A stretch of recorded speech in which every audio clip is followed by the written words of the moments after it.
Jake Asman Show will begin shortly.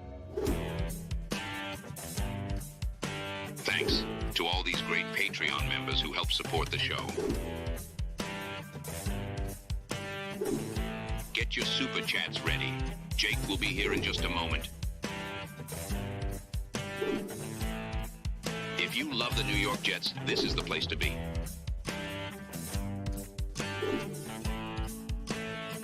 And now, the Jake Asman Show.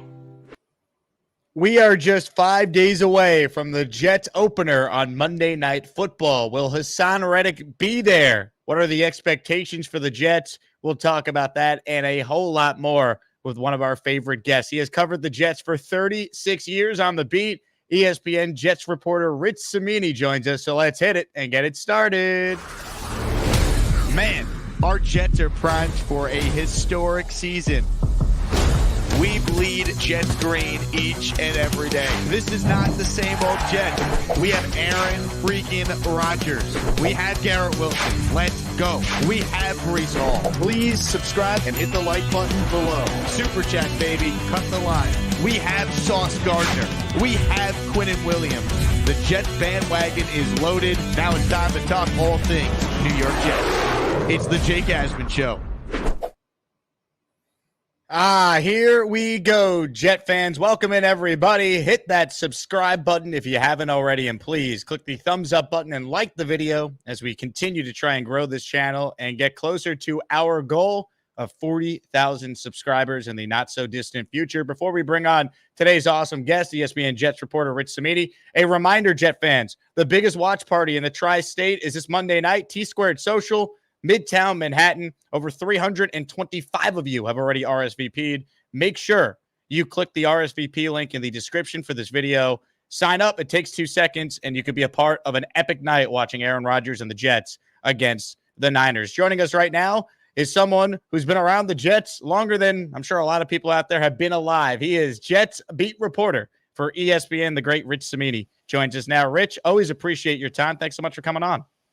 Hey, Jay, good to be with you. That watch party sounds pretty good. I wish I could be there. I'm gonna be a little preoccupied that night, but it sounds like a good time. Where do you fly out to the Bay Area?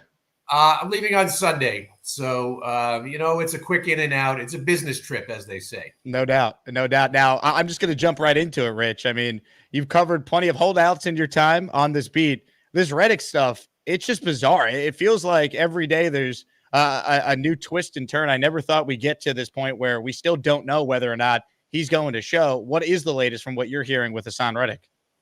Speaking of holdouts, I happen to be talking to Mike Tannenbaum today, and I brought up the Darrelle Revis. I said, these guys need to go to the Roscoe Diner just to hash it out. So Mike got a kick out of that. So, Jake, this is the bewitching hour for the Jets and Reddick. Because of the Monday night game, they don't really start practice until tomorrow. So conceivably, he could show up tomorrow morning, take a physical and get out there and practice and play on Monday night. Conceivably. Do I think that's going to happen? I kind of doubt it. It seems like he's pretty entrenched in his position. I know the Jets are entrenched in their position, but I always put the disclaimer on with negotiations. They're always fluid. So maybe he just decides to show up. I guess it's possible. But my gut tells me I just have a hard time visualizing Reddick in a Jet uniform after everything that's gone on. So I've been wrong before, but right now I know there are people in the building who haven't abandoned hope yet. They're still grasping for something that he comes to his senses. But like I said, this is the bewitching hour. We're probably 16 hours. We'll probably know something for sure. Here's my biggest question, because I was led to believe, and I know a lot of fans were, that there was like this date either today or yesterday that he had to actually show up so he'd be eligible to get his week 1 game check. Is that not the case? Because Robert Saleh said yesterday, he basically made it sound like, yeah, if Reddick does show up and he's in good shape, conceivably he could actually play in this game on Monday. So what's the real story with like this date for him to get his game check?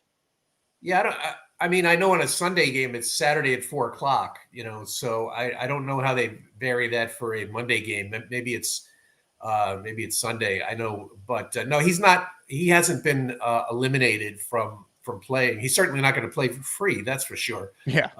But he can still get paid. He can still show up, and it's not. Last year, I believe Nick Bosa showed up on the Thursday before the Niners played, and he practiced once or twice, and he played in the opener. So there are guys who can do it. For the old timers out there, going way back, I think it was 1990, Lawrence Taylor showed up a couple of days before the first game, and he goes out and he sacks Randall Cunningham 3 times, but that's LT. I'm not comparing Haason Reddick to LT or Nick Bosa for that matter. There's only one LT, but it's not out of the realm of possibility that he could show up and play. When you look at what the Reddick camp wants, there's been a lot of mixed reporting on that. I mean, is it the Danielle Hunter contract? Is that the benchmark? Is he willing to take, incentives in the current deal and, boost the base salary up? Like, it just seems like we don't even know specifically what Haason Reddick's camp wants at this point. Well, I think you have 2 factors at play. Number one, he looks at the numbers, the hard numbers, and they tell him that he's one of the best edge rushers in the league. And those numbers back it up. You could certainly make the case that he has outperformed his current contract, 50.5 sacks over the last 4 years. That ranks, I want to say, 4th in the NFL over that span. Right now, he is the 20th highest paid edge player. So he's like, well, that doesn't add up. I should be in the top 5. Danielle Hunter, 2 years, $49 million. He probably wants something in that neighborhood. So that's one factor. The other factor, I believe, from the Reddick perspective, he feels that the Jets broke a promise. He feels that the Jets told him they would give him a long-term deal at the time of the trade. I guess he feels they broke that promise. The Jets will tell you an entirely different story, as Joe Douglas indicated last week. So the combination of being underpaid and feel like he was lied to has led him to take this pretty radical stance.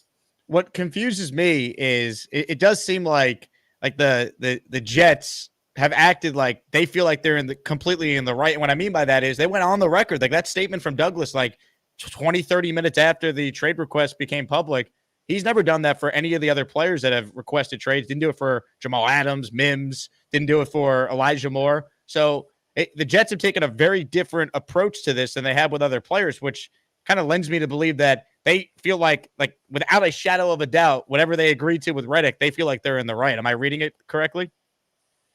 I think that's pretty accurate. Now, I think they came out after the Elijah Moore request, and Robert Saleh said the next day we're not trading him. And of course, they didn't until the offseason, and then they traded him. Right. And I think with the Jamal Adams stuff, you recall that Douglas said something like, we want him to be a Jet for life. And so there's every team does it. It's posturing. In this case, I think Joe Douglas has handled this well since the holdout started. I mean, he's fining him. He's been pretty adamant in his position. We're not trading him. We want him to be in camp. I think he's done and said all the right things since the holdout started. Now, that being said, I do think there's some blame. He should have renegotiated the contract at the time of the trade. That's when you have considerable leverage over the player. And if the player says, nah, I don't want to do it, then you got to say, so long, we'll go get someone else. No trade. So Douglas did make a mistake there, but I think since then he's handled it well. And I don't think he's budging. I don't think Joe Douglas is the guy who's going to blink first here. He has said on the record, he has to show up before we start talking about a deal. And so I believe the Jets will stick to that.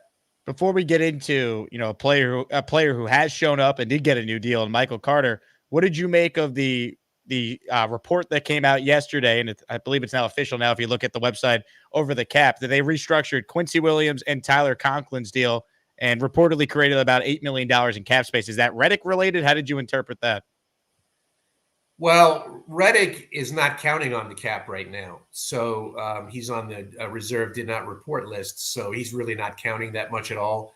Now, if he shows up tomorrow, all of a sudden there's going to be a $14 million cap charge coming. So they needed a little bit of extra room. And I think they would have done this anyway, because I haven't seen the Michael Carter contract yet.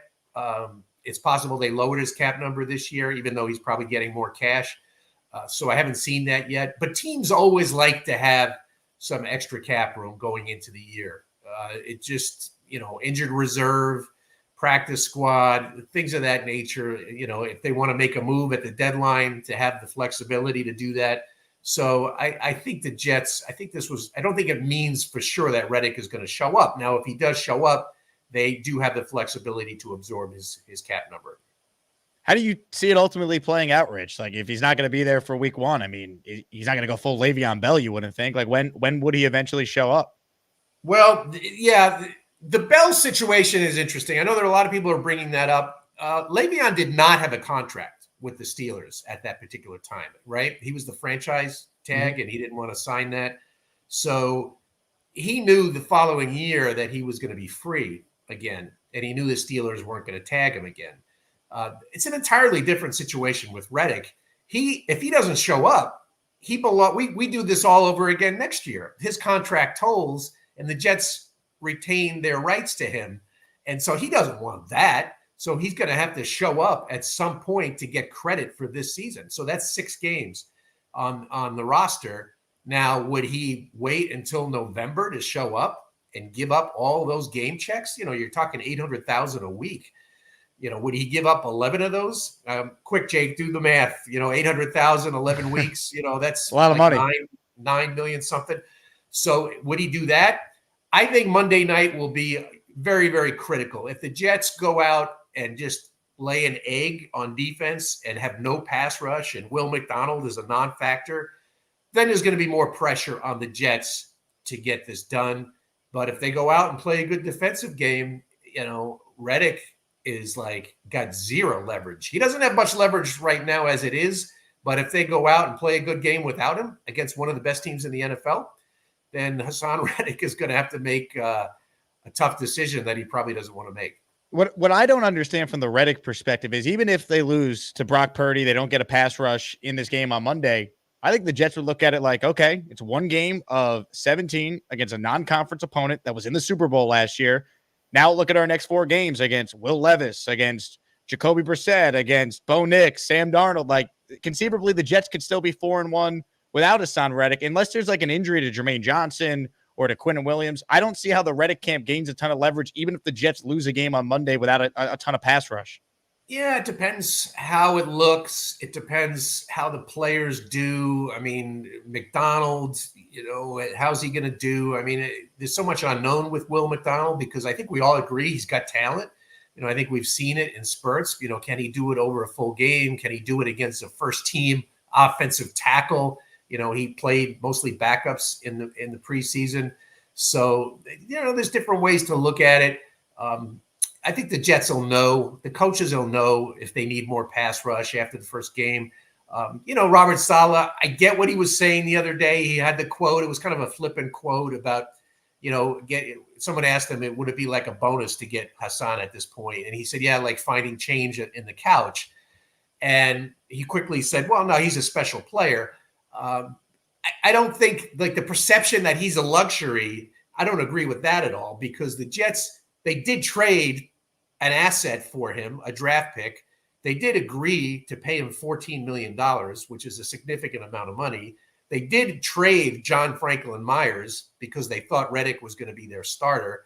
So I don't think obviously he's got to downplay it because he's in a tough position as the coach. Believe me, Robert Saleh wants Haason Reddick. He feels that he needs Haason Reddick. He can't say that publicly, but we know how he feels. Michael Carter, he will be a part of this Jets defense. The Jets have signed one of their own. One of the best picks that Joe Douglas has made was Michael Carter in that 2021 draft. Rich, what were your thoughts on this? What does this mean for that corner room, DJ Reed's future, Sauce Gardner's pending contract next year? Your thoughts on the significance of this contract extension? Yeah, first, you feel really good for the player. And, he came in as an unheralded guy. I remember on draft day, the funniest thing was they drafted another Michael Carter, but who's the guy from Duke? We knew the guy from North Carolina, but is he a safety? Is he a corner? He wasn't really highly regarded by scouting services. So I think that's a victory for the Jets scouting department, for player development, and for Michael Carter himself, to work on his game and make himself a better player. So that's a kudos to him, first of all. And I think what it says is The Jets, I don't think DJ Reed will be back next year. As far as I can tell, I don't think they've opened any talks on an extension.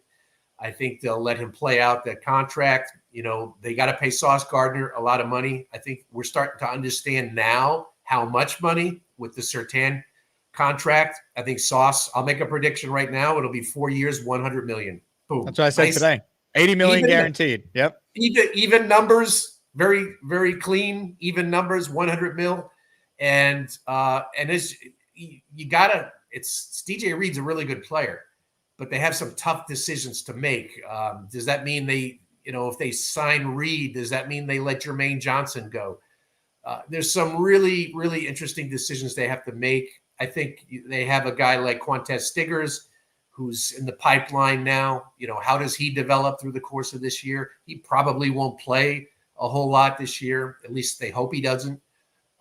But maybe he's ready next year to step in opposite Gardner. So the Carter contract definitely has a trickle-down effect on other situations.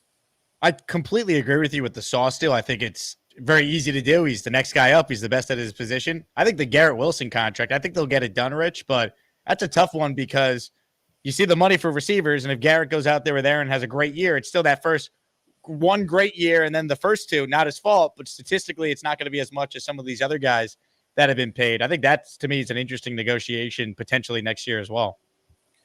Yeah, and the key thing with that, and also with the Patrick Surtain deal, Surtain got his after 3 years.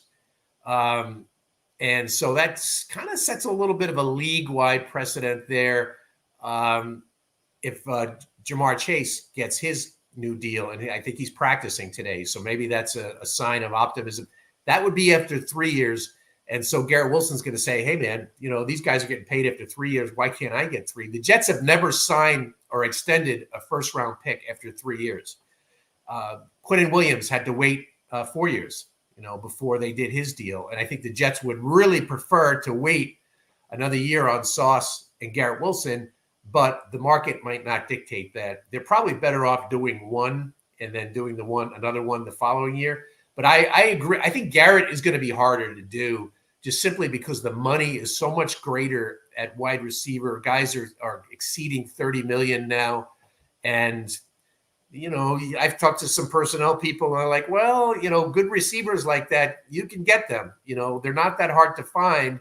Do the Jets feel that way about Garrett Wilson? Do they feel like he's irreplaceable, or do they think he's an asset that maybe they can move on from and trade him for something and reinvest in a young wide receiver? It'll be a very interesting question. We're talking with longtime Jets reporter Rich Cimini. If you're tuning in, make sure you hit the like button, subscribe to the channel. You can follow Rich on Twitter at Rich Cimini. Of course, you can check out all his work on ESPN and ESPN.com. Rich, as far as the expectations for this team, you and I were talking a little bit off air. I am a huge believer in the talent on this team. I am a huge believer in what Joe Douglas has put together. So I go into this year cautiously optimistic, I think, is the best way to describe it. I think if they've won 7 the last 2 years with, objectively speaking, the worst display of quarterback in the league by far, I don't see why they can't at least be a 10 or 11 win team. Am I wrong for feeling that way? What's your take on reasonable expectations for the Jets this season? I think that's a reasonable expectation. They, in fact, did have the worst quarterback situation over the last 3 years. You wrote a great story on it. You could look it up. It was the worst. Their QBR was a paltry number. I can't even recall it, but it wasn't even close for second worst. So, yeah, 10 or 11 wins, I think, is good. I think this is, and I've said this, and I'm sure you've said it, this is easily their most talented roster since 2010. Clearly, there haven't been a whole lot of talented rosters over that span, but this one is really good.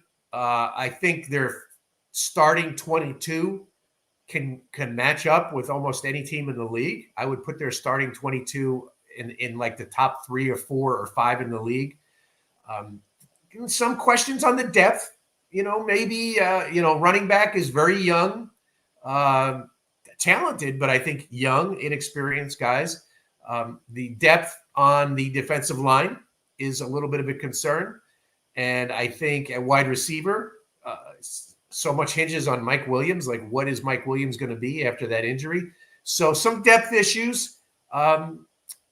But I think it's like I said, the first 22 you could stack it up with anyone and be right in the game. When it comes to Aaron Rodgers, we all understand him being out there is the prerequisite to any conversation about this team going on a playoff run. You watched him up close all summer. What have been your impressions watching Aaron this summer compared to last summer? The biggest question is he healthy? I think based on what I've seen, I was at about 5 practices this summer, Rich. He looked awesome. What were your takes up close watching Aaron Rodgers? Yeah, I mean, he just throws the ball so freaking good.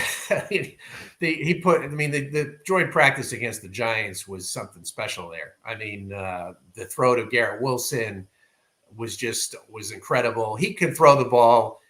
He's a top 5 thrower still. I mean, throwing the football. I think Bill Parcells used to say this about Vinny Testaverde. He said he could roll out of bed when he's 50 or 55 and still throw the ball. I think the same could be said of Rodgers. The concern is that, he didn't play in the preseason. And I've talked to some personnel people around the league, and they thought that was a mistake. They thought the Jets should have played him. That was a personal decision by Robert Saleh. I supported it. We'll see if it plays out. He might be a little rusty against the Niners. That's the price you pay for preserving your quarterback in the preseason. I think the off-schedule plays, he looked good in practice doing that. It's a little different when someone's chasing you and trying to rip your head off. So he was great. I mean, Rodgers, that was the hallmark of his game. The ability to throw on the run at different arm angles and make something out of nothing. That's what made him Aaron Rodgers. And can he do that under pressure, under a pass rush? We don't know that yet. I think he can. It may take a little time to get that back, but all signs are encouraging. He's healthy. I've talked to doctors about the injury. They say he's fine and he's healthy. And so it looks like all systems go. Rich, if he stays healthy, because of course you can't talk about Rodgers without that caveat every time, what's a reasonable stat projection from? Could he break Fitz's touchdown record? Could he go out there and be only the second quarterback besides Joe Namath to throw over 4,000 yards? What are you reasonably expecting Rodgers to do in that department? Well, I'm going to plug my podcast here on Flight Deck because I give my predicted statistical line for the year. I got him at 27-9 this year. I'll take that. 27 touchdowns, 9 interceptions. He's never thrown a lot of interceptions. I don't expect that to start now. 4,000 yards. It'd be kind of a cool story just from a historical sense because no one's done it since Joe in 1967. But I don't know if that would be a great thing because I think this offense really needs to be Breece Hall reliant. So if he's throwing for 300 yards a week, that's telling me they're getting away from something they do really well, and that's run the ball with Breece Hall. So I don't know if that would be the greatest barometer of his season. But I think 27 touchdowns, 9 interceptions would be a really solid year for Aaron Rodgers. And like I said, just getting them in the right play. I mean, Zach Wilson couldn't read a defense to save his life. He couldn't adjust. They didn't trust him to call audibles.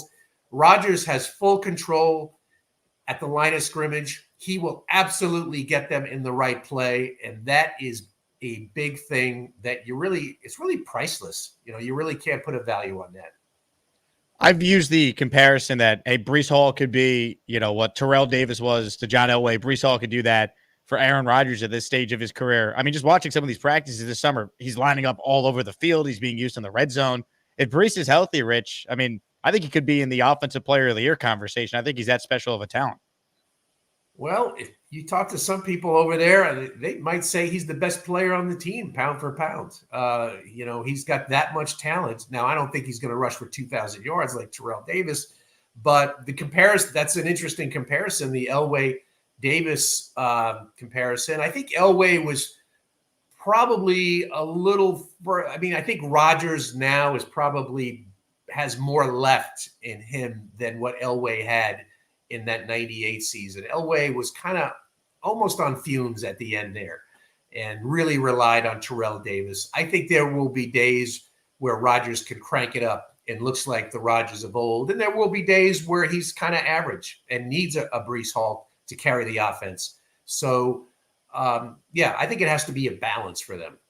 How do you feel about the offensive line? It feels like, a year ago at this time, the line was just practicing all 5 starters for the first time because we weren't sure about Dwayne Brown's readiness. If Becton was going to be here and he ends up being the right tackle, like year over year, they got from week 1 last year against Buffalo to this year, 4 of the 5 starters are brand new. Everyone but AVT, who's now, of course, at right guard permanently. What are your thoughts on this offensive line? Significantly better than last year. I mean, you gave a nice summary there, Jake, on what it was like last year. I mean, relying on Dwayne Brown and Becton, not ideal in the coming out of camp, but so better. I think we need to tap the brakes a little bit. I've seen some compare like top 5 offensive line, and I wouldn't put them in that category yet. They have a young center who has started 10 games, I think, in his career, who obviously had some hiccups in training camp with the snaps. I think he figured that out toward the end of training camp. It seemed pretty smooth, but still a guy who's pretty young and is learning on the job, talented but young. Morgan Moses and Smith, 33 years old. How much are you going to get out of them? So I think it's a much better offensive line than last year. I'm not ready to put them in the top 10 yet, but that's okay. I mean, a middle of the league offensive line is perfectly fine with the skill position players they have. I know one of my listeners, big fellow in the chat, he was very upset, Rich, when you called Joe Tippmann Yipman as a joke on Twitter when he was having the snapping issues. I did make that comment on Twitter. That was going through that. But that was kind of like a low-hanging fruit on that one. So I apologize if it upset any Joe Tippmann fans. Joe Tippmann is going to be a really good player in this league, and he is a good player now. And I do think he ironed out those hiccups that he was going through. I mean, if Tyron Smith plays 12 or 13 games, are there people in that building, Rich, that would sign for that right now with Olu Fashanu playing the other games? Yeah, I mean, I think they'd like to get a little more than 12 or 13. I mean, he got, 14 last year with Dallas? He looked really good in camp. This is going to be an interesting game for left tackles because 5 years from, or 5, 6 years from now, maybe 7, those two guys could be going into Canton together. Tyron Smith and Trent Williams. And Trent Williams has barely practiced. We know that. And Tyron Williams has practiced a decent amount, but not a whole lot. And so that'll be interesting to see how those guys, older guys, elite players in their prime, how they do on opening night. But I think the Jets are hoping, if they can get 14, 15 games out of Tyron Smith and then let Olu pick up the rest. How do you feel about Robert Saleh entering this year? It almost feels like he knows he's lucky to have a job. He's even referenced how he feels blessed to have this job despite the first 3 years without a winning record. Has he shown you enough where you could picture this team being a winning team, a team that goes on a deep playoff run with him as the head coach? It's interesting. Obviously, the record is not good. I wrote a fairly lengthy story on that on Monday. I think he's got the 4th worst winning percentage in Jet history, and I'm not even going to mention the other 3 who were there because that will only bring up bad memories for Jet fans. But I think he's made some took a hard look at himself in the offseason, self-reflection, has changed some things. I think he's probably going to cut down his media exposure.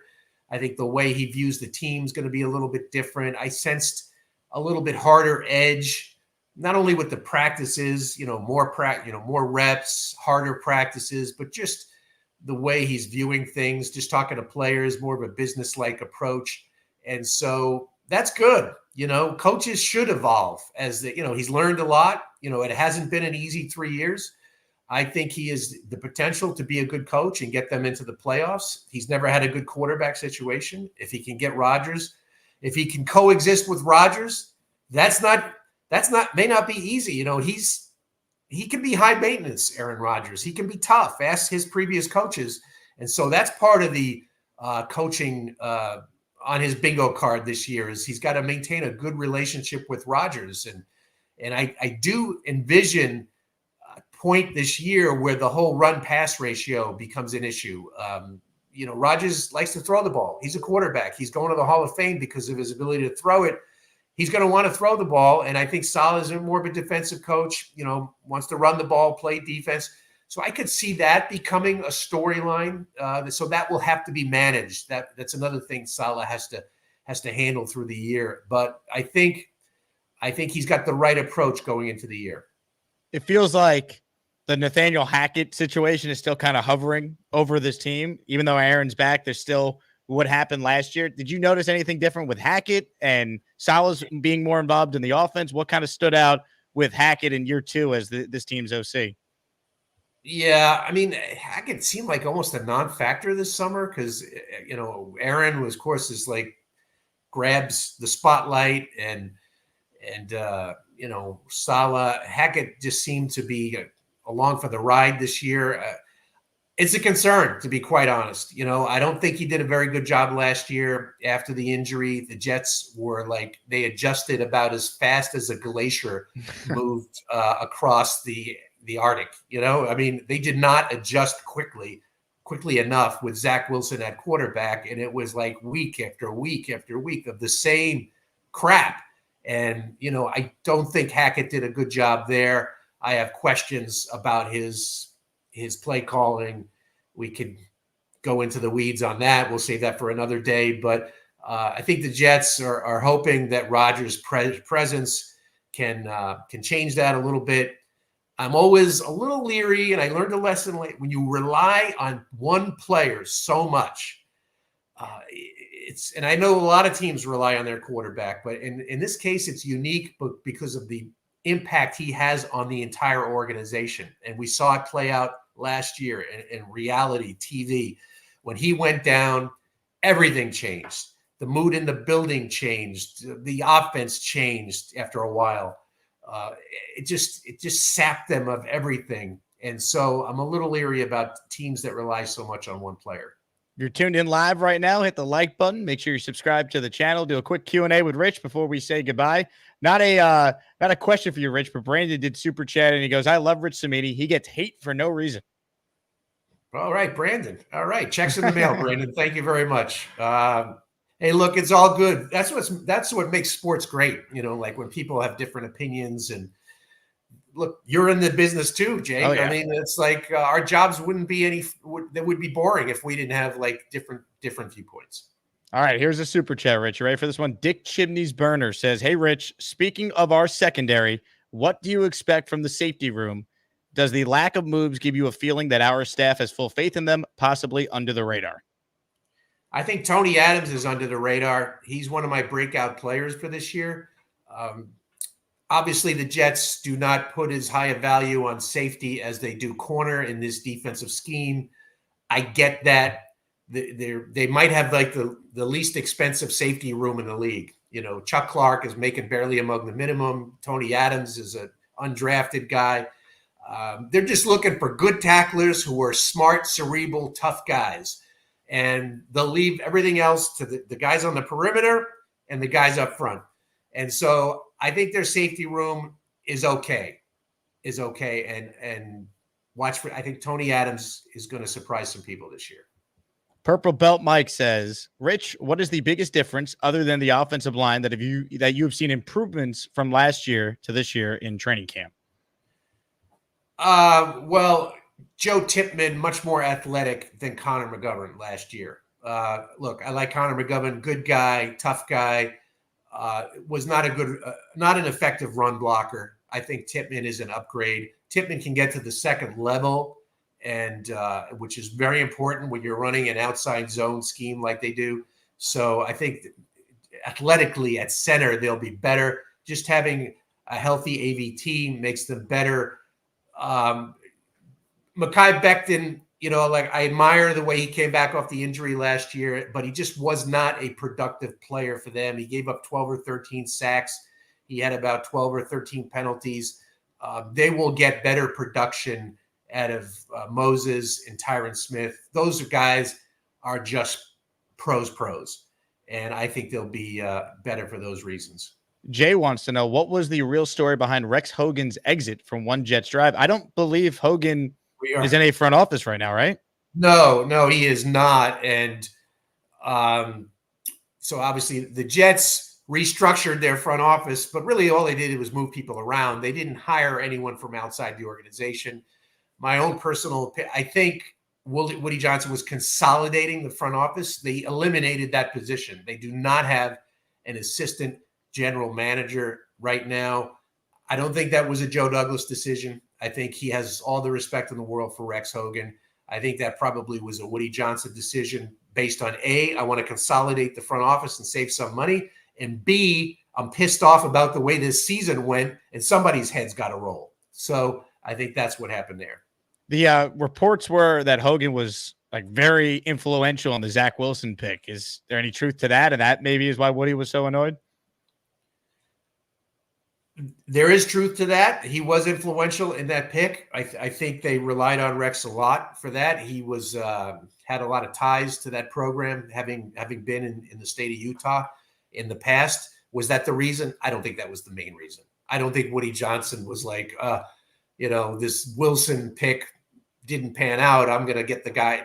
No. It was, for the reasons I just said, I don't think that Zach Wilson factor was big. All right, Rich, final question, then we'll let you run. Will the Jets end the longest playoff drought in North American sports this season? You're asking me to give away all my podcast predictions. Flight Deck, folks. Subscribe. Let's go. Come on, Flight Deck will be dropping tomorrow. I got Anthony Becht on. He was great talking about all the Jet stuff and replacing Marty Lyons. And also he knows Brock Purdy because his son is a quarterback at Iowa State, and Brock recruited his son. So some good Brock Purdy stuff there. But I do think the Jets will get a wild card. Like I said, I think I'm going to get them, pick them at 10-7. And I think it may not be as smooth in the beginning as some people think. I think the Jets aren't going to flick a switch and have a really good offense early on. They didn't play it all in the preseason. So it's going to take a little ramp up time. But I think by the end of the year, I think this offense will be humming. And I think the schedule falls well for them. And so I'm going 10-7. I think the high end, I think they could win 12 games. I think it's 12-win talent, but I'm going to deduct a couple of wins because I have, like I said earlier, some concern about the depth at a couple of positions and concern just about the reliance so much on one player and some issues with the coaching on offense. So that's why I got him at 10-7. Well, you've just seen so much losing. I can't fault you for deducting a couple wins, right? It's tough. It's tough to picture when you've been around this team for as long as you have, especially during this playoff drought. Yeah, I mean, look, I'm a cynical New Yorker, and like you said, I've covered the Jets for 30. This is my 36th year, so I usually have a pretty good read coming out of training camp. I think last year I may have had them at 8 or 9 wins, which wasn't a bad pick considering they got to 7 and didn't have a quarterback. So I'm usually pretty accurate on that kind of stuff. It would be cool if they blew my pick out of the water and went 12-5 or something like that. It would be really interesting. I think the floor would probably be 7 wins again. But like I said, 10-7 is what I'm going with. And then just a quick follow-up on that. If they go 9-8, miss the playoffs, let's say, or any scenario where they miss the playoffs, is everyone gone? Is it just coach? Could Douglas survive? Just what's your read on how it plays out if they grossly underachieve this year? I mean, for sure, the coaching staff, I would have to think it would be a clean sweep, a house cleaning. Joe Douglas this is what, his 5th or 6th year, depending on how you count it, because he came in June. His record is not good. Salah's record is not good. They know the story. I mean, they know. Joe Douglas told us last week, someone asked him that question, and he said, we've had enough time to grow. It's time to win. And granted, that's not a headline or anything like that, but he's right. It's time to win. No more mulligans, no more injury excuses. If they grossly underachieve, to use your words, Jake, then I think you'll see an entirely different regime next year. Rich, I can't thank you enough for making some time. Always great to get you on, throughout the course of the year. I'm sure we'll check in with you again at some point on this show during the season. I'm sure I'll talk to you on ESPN New York as well. So really appreciate it. Safe flight to the Bay Area on Sunday, and I hope you get to cover a winning team this year. I know this fan base is dying for it. Always great chatting with you, Jake. Appreciate all the viewers chiming in with questions, and we'll definitely talk again. He's Rich Cimini. My name is Jake Asman. We're going to take a quick break. We'll get to some of your calls on the other side. Let's quickly pause and let's talk about Jet fans. How you can get some tickets, $20 off with SeatGeek. Hey guys, the Jet season is finally here, so I'm excited to share that I teamed up with my friends at SeatGeek so you can get the best possible rate to purchase your Jet tickets all season long. With over 28 million downloads, SeatGeek is the #1 ticketing app on the market. SeatGeek has everything from the Jets to every NFL team, every sporting event, every concert, you name it, SeatGeek definitely has it. They put all their tickets across the web to make sure you're getting a great rate. Each ticket is rated on a scale from 1 to 10, so look for the green dots to make sure you're getting the best rate. And you know I came through for you guys, so use promo code Jake Asman for $20 off SeatGeek. That's $20 off your first purchase with promo code Jake Asman. Make sure you use my link in the description to download the app. Yeah, baby. SeatGeek. Promo code Jake Asman. Get your Jet tickets. Tickets really to any sporting event. But we're a Jet show. So if you're going to the home opener, you haven't bought your tickets yet, use SeatGeek. Promo code Jake Asman. $20 off with your first purchase. Hit the like button, everybody. If you're just tuning in, thank you to the 866 of you that are watching right now. If you're unfamiliar with our show, we talk Jets each and every day, and I'm pretty sure we have the best weekly guest lineup once this football season starts. Joe Beningo every Monday, Fireman Ed every Friday, in between heavy hitters like Will Parkinson, Robbie Sabo, Andrew Fialco, Jeff Parles, Nick Faria, and Boy Green. Post-game shows after every game. It is going to be absolutely epic. So let's go. Bring on the season. Thanks again to Rich Cimini for joining us there. Make sure you guys check out Rich's podcast. Before we get to some of your calls, we get into some of your super chats. There were memberships that were flying off the shelves during the conversation with Rich. So, ladies and gentlemen, it is time to read some names. Get your ass off my super chats. Some of these are gifted memberships too. Hey. The hell with it.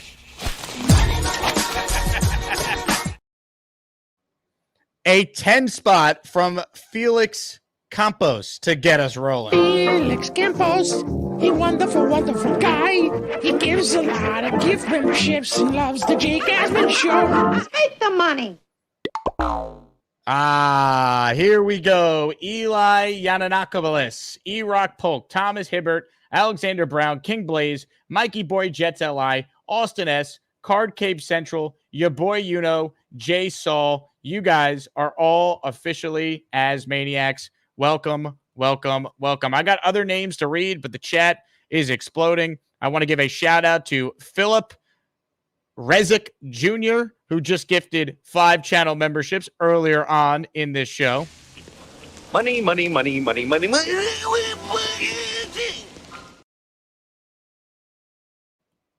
Unfortunately, Philip, I can't find your list of names. There's too many comments to read through here, so I can't even pull it up. That is also the case with another 10 spot here. This was crazy. Latino Will, while the Cimini interview was happening, he gifted, you guessed it, 10 memberships. Whoa, baby. Show me the money. Show me the money!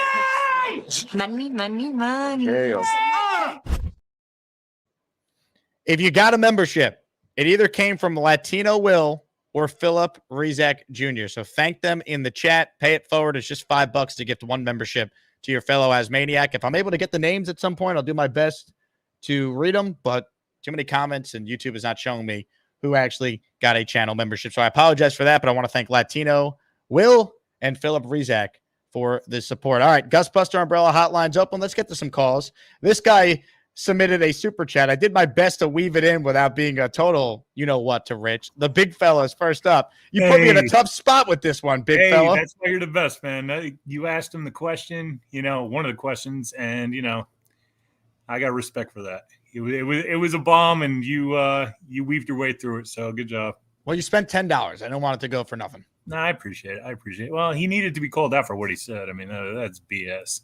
Friend of the show, come on, dude. I know. I just know that, I've met Rich personally. I know he's not a mean-spirited guy. That's why I just wasn't that mad that he made that joke on Twitter. No, I get it. I mean, it is what it is, It sounds like all good news. I'd like to know if he thinks the Jets are going to win on Monday. But did he say that or no? I'm sure he made a pick on his podcast. I was going to ask him, but then I was like, you know what? I don't want to spoil his entire podcast. Yeah, I get it. All right, well, like I said, I'm just calling to say thanks for asking him a question. Respect for, respect for getting around that thing. And, I'll talk to you soon. Ladies and gentlemen, the big fella trying to put me in a bad spot. But you know what? We battled through. I'm a warrior, just like the big fella is. Ladies and gentlemen, some more super chats. Then we get back to the calls. Just for fun's been an Asmaniac for 5 months. He says, hey, Jake, been very sick with COVID the past week. Bringing your many daily streams has been a beacon of health for me. Keep doing what you're doing, man. Oh, binging. I can't read. Thank you, Just for Fun. Well, I hope you feel better. Very nice of you to say. All right. Get better soon. Kelvin says, does the restructures from yesterday have any correlation with Haason? So Rich said it could if Haason shows up, but they also probably intended to do it anyway because they want extra cap space. That was Rich's answers on that. I personally think it had more to do with Haason than maybe Rich does, because I do see Haason showing up. I know Rich says he's not sure. I'm trying to connect the dots here, and I don't see what the Haason Reddick camp gets out of him not showing up. He's just costing himself more money. That's how I look at it.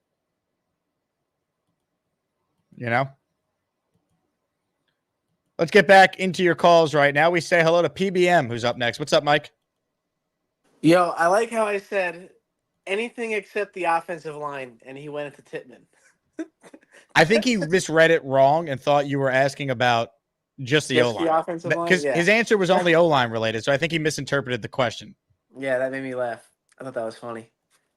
But, yeah, man, that was a good interview. I like seeing Rich Cimini talk, even though he's, negative, but at the same time, 36 years of the Jets. I mean, I'm 33, and it's brutal. Look, all my hair is gone because of the Jets. My dad's got a full head of hair. This is all Jets, baby. So, I think bald is beautiful, though, Mike. At least that's what I've been told. Yeah, well, I got no choice. I got no say in the matter, so it is what it is. Mike, get ready for the season of your life, okay? Let's fucking go, baby! Woo! Purple Belt Mike, ladies and gentlemen. One of the greats.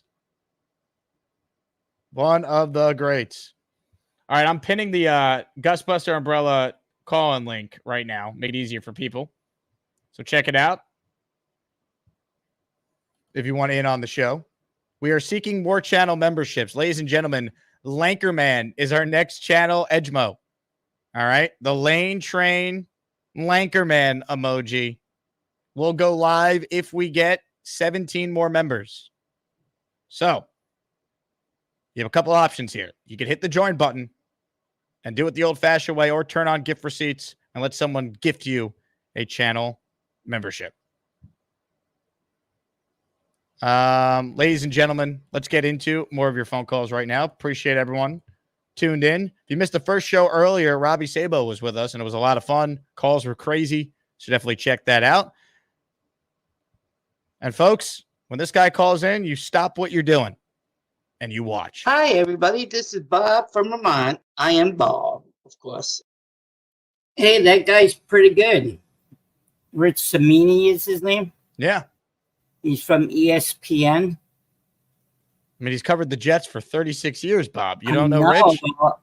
I know. We're probably the same age, me and him. Yeah, we went through that a lot. Jeez, we went through it a long time, me and my brother. My brother likes the Jets. He was born when the Jets won the Super Bowl. So that's pretty good. He said hello to you, Jake. He wants me to say hello to you. Ah. Yeah, he's doing good. He's working right now. We love Mikey. Yep. Tomorrow, Monday, I got to go to the wound clinic. Then I got the the nurse coming Tuesday. So be busy. So I can't wait till Sunday.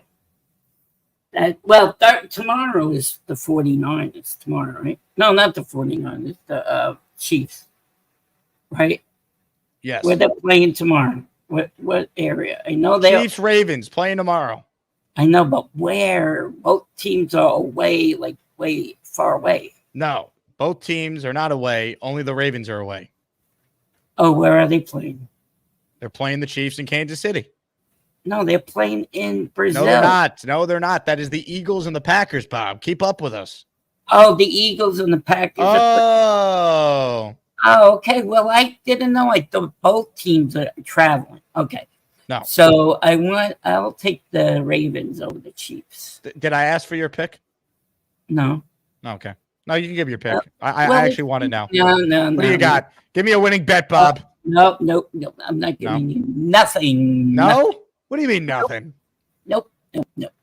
I gave it and you don't want it, so. Okay. All right. Have a great day. I love you. I love you too, Bob. Farewell. Okay. Well, I love the Yankees and the Jets, and to read the super chats are more than just a hat. Bobby. Bobby Midnight, ladies and gentlemen. Bobby's Massive Nuts joins us with a super chat. Bobby has the best calls and nuts. It's tough to argue with that one. Let's see.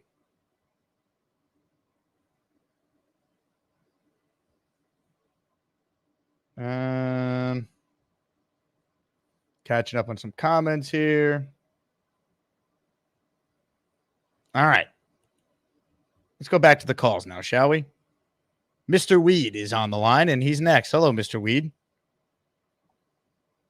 What's up, Jake? How you doing? Hey, Mr. Weed. Can you hear me? Oh, I hear you. What's up, Jake? You tell me, Mr. Weed. I'm up. I was woken up by my dog. He jumped on me and wouldn't let me go back to sleep. Really? Then you yeah. Oh, I'll wrap it up and put it in the fridge.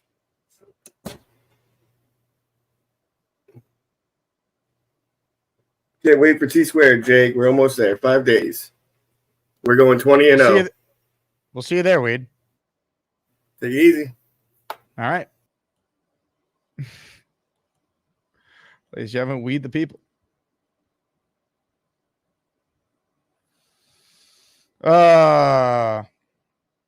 Carly writes in, Weed, if the Jets win week 1, will you clean your camera? His camera's not actually dirty. It's just all the weed smoke. It's actually a very clean and nice camera. It's just very foggy in Weed's room at all times. Ladies and gentlemen, on hold right now, Bobby Midnight is called back in, and he's flailing his arms to come back on the air. I'm assuming it's to address the super chat that I just received from Bobby's Massive Nuts. So, as we always like to do on this show, we give people a chance to respond. We bring back Bobby right now. Well, I'm getting really freaking pissed. I thought I saw Gary's pretty wife. I need to get some sleep. I'm Bobby. Hello, Mr. Nut Boy. I want to tell you, I don't have good nuts. I have old gray hair nuts, okay? That's how my nuts look. Old and gray, okay? And I don't know if we needed this information. Well, I'm going to tell him. He says Bobby has the best calls and nuts. So I just want to tell you, when you finish your regular name, cut my Bobby's Massive Nuts out. Because I don't know you. You are a worthless piece of crap. And if you want to call in because you are chicken crap. Okay? That's all I have to say to Mr. Nuts. Okay? If you want to call in. I can't wait. The other guy called and he was in the chicken, remember? Oh, I remember. What was his name again? Bobby's Gooch. No, not Bobby's Gooch, the other guy.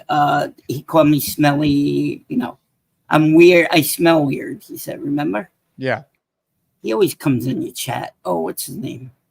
Sean, I don't know. I know him by his other name. That's how I remember him. But no, I just want okay, if Sweaty Balls calls in, I want to talk to him straight, okay? I'll hang in the back, okay? How do you do that? Well, I need to walk more to survive unless Jake is going live. Gotta elevate my leg on Bobby. Bob, we have a problem, though.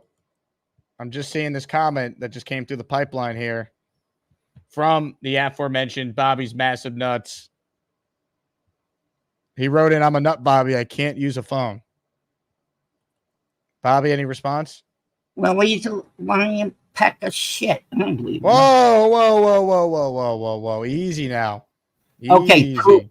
Poop now. Okay, he's crap of poop. Okay. All right. Yep. Yeah, you can't use a phone. You're a lying. Ugh. You're a lying crap of crap. Yeah, crap. I'll use. Yeah. All right. Thank you. Well, you know that Al's a lying crap of crap. You should check out my new hat. The Jets are freaking awesome. Bobby.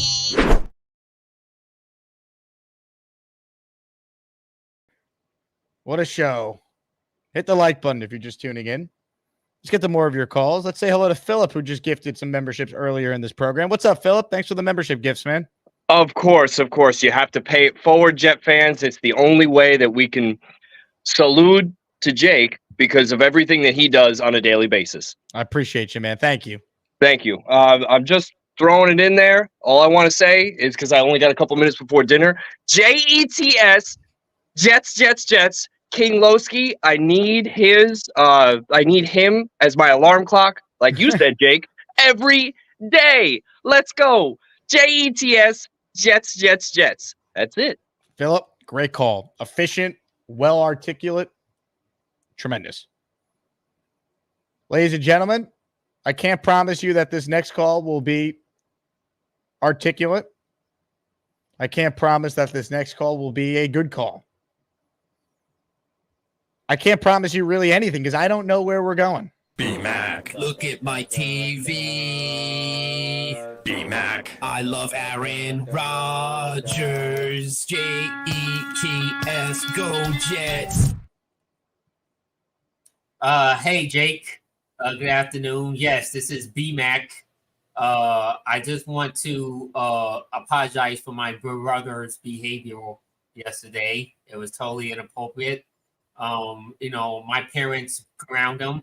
So you're not going to be seeing C-Mac for a while on your show until he gets his sick behavior, under control. Okay. But I do want to just quickly before my, because I know my Wi-Fi is shit. But I do want to say that don't be mad at me for bringing this up. And I know you don't want to hear this, but Chris County, he said that Rodgers is not. He has concerns about Rodgers' leadership because he went to one Super Bowl and won one Super Bowl. What's your take on that? That Chris Canty hates Aaron Rodgers, and if he has such concerns with his leadership, why did the Jets vote him as the only offensive captain on the team? Yeah, well, that's a correct answer. Go Jets. Let's get this season underway. I can't wait. 5 days away. Let's go. Where's the law and order behind you? Well, I just got home from work, so I haven't turned my TV on yet. I wanted to come on first to speak to you before I put it on. All right, we'll put on the TV next time. Right. Thank you, B-Mac. B-Mac. Hey, you hater guy. Allen sucks and JJ can kiss my ass before I wipe. Ladies and gentlemen, up next is this guy. It's time for V-Man to talk about Puerto Rico and his Puerto Rican roots.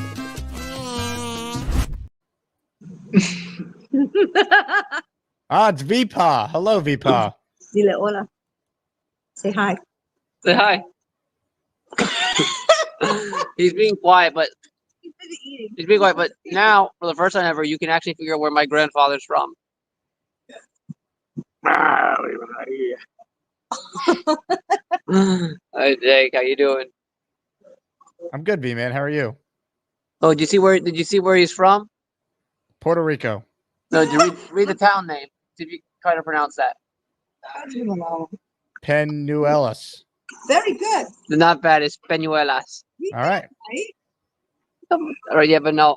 honestly, no. So what is the latest, Rick? Sorry, I was busy trying to. It took me forever. I wasn't able to catch the show because it took the nursing staff forever to get him out of the bed.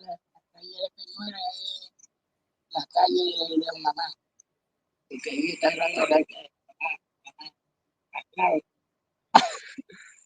just talking rambling, but it took him forever. It took them forever to get the staff to get him out of his bed and into his wheelchair. So I missed the early part of your show. There is no news. Unfortunately, yeah. But you know what? That's what do you expect? You know, honestly, with this, I was hoping, you know, looking positive. Maybe for all we know, it could still be trending in a positive direction. You know, like I said, the thing is, it seemed to me weird that Reddick would sign a bunch of Jets mini helmets. If it wasn't like feeling positive about the direction this is going.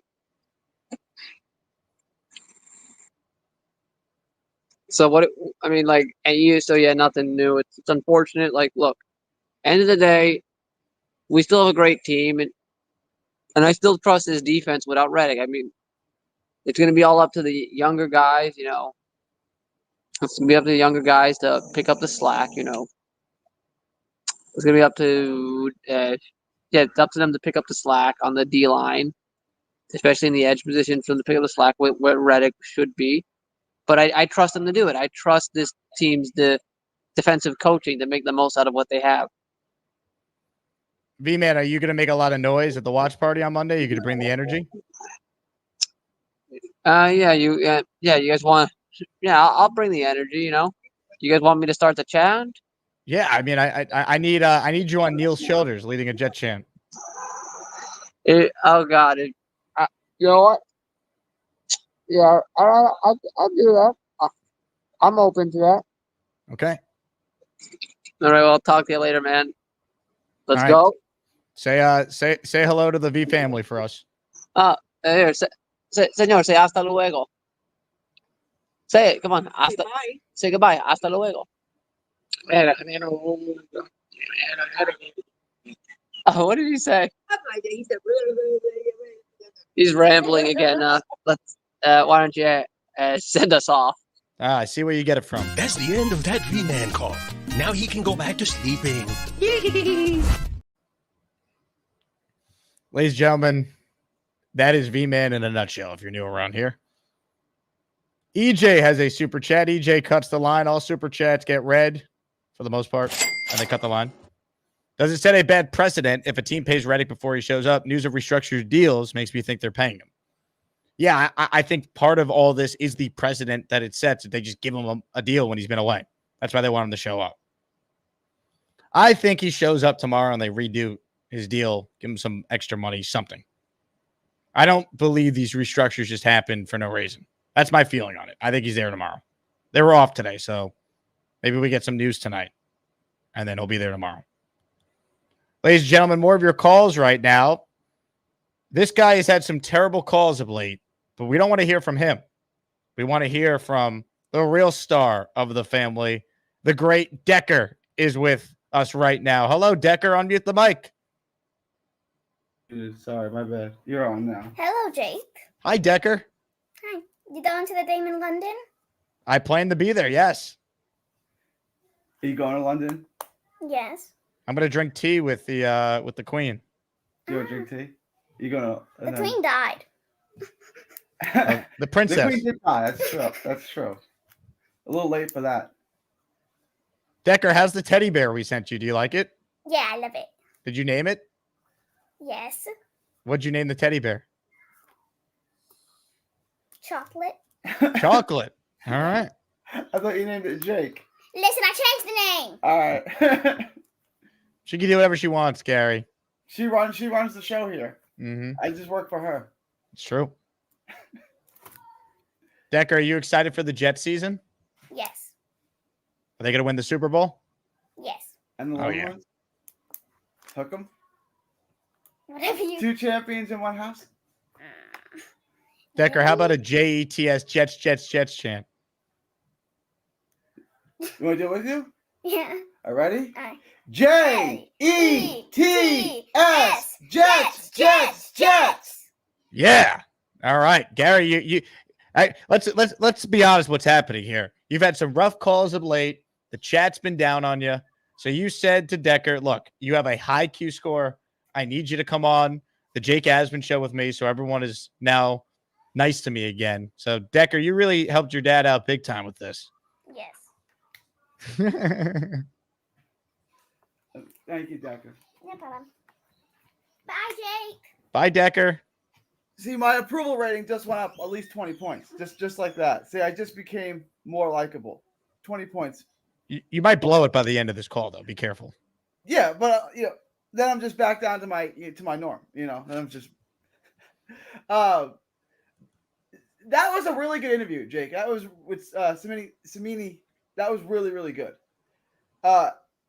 So it does seem like Reddick was under the impression that they were going to give him a long-term deal. From what now, whether or not, I don't know. I wasn't in the room. I don't know what was said. But if that's true, and he feels like he's underpaid, and it's a principal position that he was lied to, that's pretty considerable. Well, and then there's two sides to every story. For sure. And somewhere in the middle lies the truth. I wasn't there. I don't know what was said. But if he feels that he was lied to and he's underpaid, I don't really understand why everyone is rooting for the Jets organization here, like the front office, when I don't get it. Why are we not rooting for the guy that puts his well-being on the line for our entertainment every Sunday? Why? Because he's never played for them yet. So fans are going to side with the team and the front office. The roster's stacked, and they're just like, "How are you asking for money when you haven't shown up?"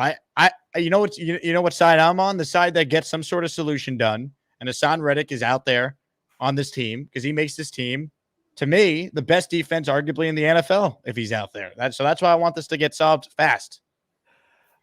I think so too. And if he just wants to be paid for his production, I think that's reasonable. I mean, what you're cheering for is for him to go put his well-being on the line at a discount. Why would you even, if you're a fan of this team, why would you even want that? It's not like they don't have the cap space to pay him. Just pony up the money. We don't know what he wants. Rich wasn't even sure what he wanted. That's a problem. Does Reddick know what he wants? No, nobody knows anything. All right. The only thing we know is that any human being who would actually say they would prefer gas station pizza over any item from McDonald's, Wendy's, or Burger King, the only thing we know is that person is actually insane. That's all we know. Everything else, I don't know. That's a coherent take. That is a completely coherent take. Elmo's World writes in, down goes Gary's aura. When you lose Elmo, you really lose the whole chat. Elmo's against me now? That's tough. Yeah, that's rough. I mean, there's really no coming back from that. Once Elmo doesn't like you, you're just an unlikable bastard. That's the end of the story. How does Elmo turn against me? Very easily, actually.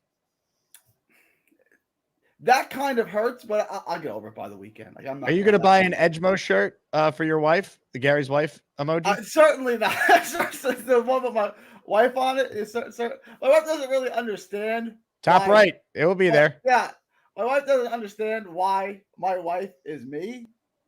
And explaining the whole story, because then that would just be weird. That the whole thing. So. I don't really. No, I will not be ordering that shirt. What do you mean? You have to order it. Oh, is that Gary's wife? Hi, Gary's wife. Oh, there she is. Very good looking. It's one of the creepier things. I'm obviously a very handsome man. As a woman, not so good. I don't know, man. I've been with some hot women in my life, and look at this. Gary, you need to stop yelling at all your friends about Joe Douglas and all of the Jet stuff. I mean, I am going to leave you for Bobby. Wiggle, beagle, beetle, beetle, beetle. Just let your cornrows down and just stop it already with all of the fighting. It's not worth it.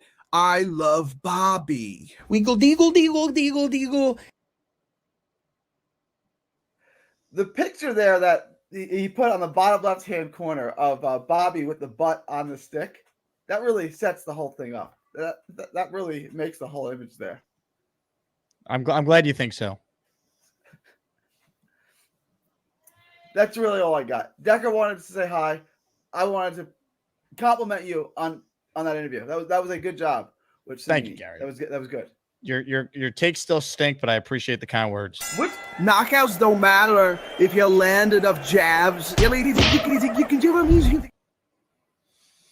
What a show. We're far from done, though, baby. We got some heavy hitters on the line like this guy. Felix Campos is up next. What's up, Felix? Hey, what's going on, Jake? Man, I just got home and got a little package in. Appreciate it, brother. Let's go. I appreciate it, man. But I just had a quick question. We've been talking about Garrett and Sauce's contract, you know what I'm saying? I had wondering what we're gonna do with JJ and Brees. You know, they're coming up also. Do you think we sign them? Do you think we let them go? I mean, what's your train of thoughts on all that? I don't know if they'll pay Brees. I mean, he's a running back, so that always complicates things. Yeah. And so Brees would be going into the last year of his deal next year because he wasn't a first round pick. So you don't have the fifth year exactly. option. So I'm not sure. Jermaine, I think they'll wait on. And if I'm Jermaine, you might be better off waiting. If you go out there this year and ball out, and then you do it again, you're talking about like a 3-year sample size where you prove you're a dude, and the money for pass rushers only goes up. So maybe the Jets would want to get ahead of it early. I'm not sure, but the only locked up contracts I see next year are Sauce for sure, and I do think they sign Garrett, and I think that's kind of where I'm at. But to be honest, I'll worry about it next year. I just want to win on Monday and let's start the year. I got you. Yeah. No, I understand that. Yeah, definitely, man. I mean, Monday's gonna be a big night for us, man. And I know I was watching a show. They were talking about why did Damian Woody was saying he wanted to see the 49ers, at their best against our best, you know what I'm saying? And people were criticizing him. And I think his train of thought, what I took out of it was we want to see what we match up with the best. You know what I'm saying? We want to put our best on the field against their best. And if we come out victorious, I mean, people are going to really talk about us then. You know what I mean? Because now we're showing that we're not the same old Jets. You know what I mean? Yeah. So, and a lot of people are criticizing, Damian Woody about that comment, but I really took it as, you know what? We want to show people that we can beat the best. We could beat a person that went to the Super Bowl, you know what I mean? And we can possibly beat ourselves, you know what I mean? I agree. Look, I mean, if Trent Williams wasn't out there or McCaffrey or Ayuk, I'm not going to complain, but if you want to beat the best, you got to, be the best, you got to beat the best. So it's an unbelievable test early, but I've given this stat a lot the last few days since I came across it from Michael Nani at Jets X Factor. The Niners are 12-12 through their first 8 games of the season since 2021 and just 5-6 at home. They're the best in the NFL, 23-4 from games 9 through 17. But in the last several years, the best time to play them is early. So between the Jets being healthy and getting the Niners early, like this is your best chance to beat them, you would think. So, hopefully they play them twice this year, but this might be their best chance to win the first one for sure. Exactly. And like I said, at least you beat them, because if you don't, Trent wasn't there and Ayuk wasn't there and, Christian McCaffrey was hurt, they'd be like, oh, they beat a team that wasn't, prepared. There's no excuses if we win on Monday. Yep. People are going to say, oh, they always lose early in the season. They play better towards the end. It don't matter. They had all the people, they had everybody in the lineup. They had everybody they needed. There's no excuses. It's a football game. You guys got to come with your best, So if you lose, I don't want to hear no freaking excuses. Amen. By the way, this comment from Jay Quest, I think is, something that we got to read to you, Felix. He says, shout out to Felix. He's gifted so many people. Props to you, brother. Yeah, Felix, what you've done for this chat. I mean, people should be bowing down at what you have done. Nah, man, you got to support, man. Everybody, it's just supporting everybody, man. Supporting you, you know what I'm saying? You do great content, man. Like I said, and it's just supporting love to the Jets, Jets family, brother. I appreciate you guys. You're the best, Felix. I'll talk to you soon. All right. I think brother, take it easy. Coming, by the way. I think it's weird. They come from all different. They come from all different places around the country. So I got the hat. I got 2 shirts, and now I just got this. So I do appreciate everything, man. Thank you so much. Felix, the least I could do, man. Thank you for all your support. Truly means a lot. We got the best listeners. Felix certainly right there with any of them. Kyle with a super chat. Haason Reddick stood at the podium and said he'd show. He did. He lied like many other athletes do, and coaches and GMs. Johnny Boy writes in, Jake, did you tell Michael Carter too about the Jake Asman promo code for his Huga House hat he had on? I was going to bring that up. I'll probably show a clip or something tomorrow. The hat that Carter was wearing at the Zoom media availability today after he signed his deal was a Huga House hat. If you want the same one, promo code Asman, HugaHouse.com. Steven NYC says, Gary pimping out Decker for some approval points is the last straw. Gary needs a timeout, LOL. Gary, your thoughts on this timeout suggestion? What do you think? I think he makes a great point, personally. I'm just curious your thoughts. Yeah. All right. Thanks for the time. Appreciate it. Hennessy writes in, poor Reddick doesn't want his 15 as I drive to work for my shift in Rikers Island. Yes, I'm a but he puts his life on the line. Gary, stop it. So Hennessy not happy with Gary either. Latino Will, who gifted memberships earlier, is back with a one spot of channel memberships. Ladies and gentlemen, D Green is the recipient of the channel membership. Let's get some more memberships. If you're one of the 700 people still watching, God bless you. Hit the like button. Make sure you subscribe to the channel. All right. That's how we grow. I still got some heavy hitters on the line here, so let's get to some more calls. Joseph's next. Hey, Joseph. What's going on, man? Can you hear me? Yes, sir. Good. All right. This is my first time calling in. I just wanted to say thank you for everything you've done. I've been watching your show for quite a while. So, yeah. And I'm excited for the season. I really am. So, I do fantasy football, and I've got Breece Hall and Garrett Wilson. So, let's go.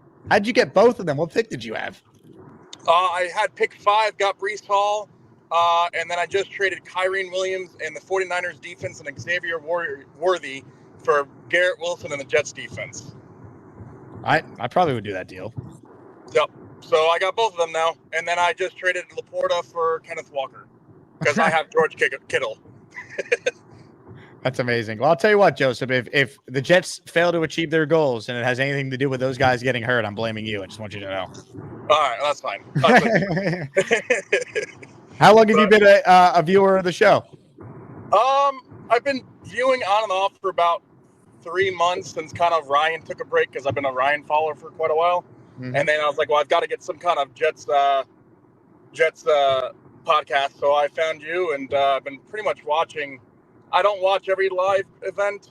Just happened to be today. I'm off and I'm just driving. So, but I usually watch it after the viewing's done at nighttime. So I love it. Who's your favorite Asmaniac caller then? Man, it's got to be Gary, dude. The guy just talks out of where the sun doesn't shine half the time. Wow. So Gary, number one. I was not expecting that. Well, I just like the banter of what he comes up with. That's why. I mean, it's just funny to watch the guy go up there and say what he says and believes what he says. So it's kind of it's entertaining. So I love it. Well, Joseph, great call, man. Call back more, okay? Hopefully you can become a regular. Yeah, I definitely want to. I want to become an Asmaniac when I get paid on Friday. So I love it. I appreciate you, Joseph. Thanks for the call, man. Drive safe. That's awesome. Hit the like button for Joseph. If you're a first-time caller, you cut the line. I wish I recognized that Joseph was a first-time caller sooner. I would have bumped him up. But ladies and gentlemen, we go in order on this show. So we say hello now to NY Jets, Florida. Hello, Ted. Jake, good afternoon. Got a question. I heard that Devin White is a potential cap. Well, he was going to be a potential cap cut. Now he's possibly a trade candidate. I know he's more of an outside linebacker, but he certainly can rush the passer. He's on a 1-year, maybe $7 million deal.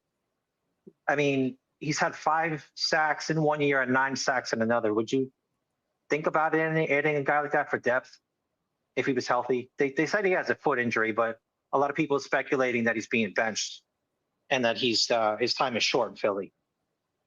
Be great. I don't think that. Yeah, I don't think they're going to add a linebacker. I'd be surprised. I think they like their room. Okay. I was just thinking, if Quincy has an issue, and plus he could be more like a Frank Clark. Devin could be more like a Frank Clark type situational pass rusher, if necessary. So I get it. If you think the room is strong, then maybe not. But I was just asking you about that. But I appreciate everything. And Gary is a great caller. It's an interesting take on the last call. So Gary's definitely an interesting caller, though. Ted, I appreciate it. Thanks, man. I think the Jets like their linebacker room. I think Sherwood would be a starter on a lot of teams. You're just behind 2 Pro Bowlers. One guy who was first team All-Pro last year.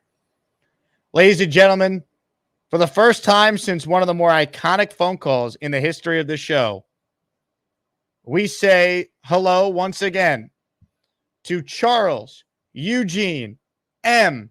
Gorman. Hello, Charles. Hey, Jake, how are you? What's going on?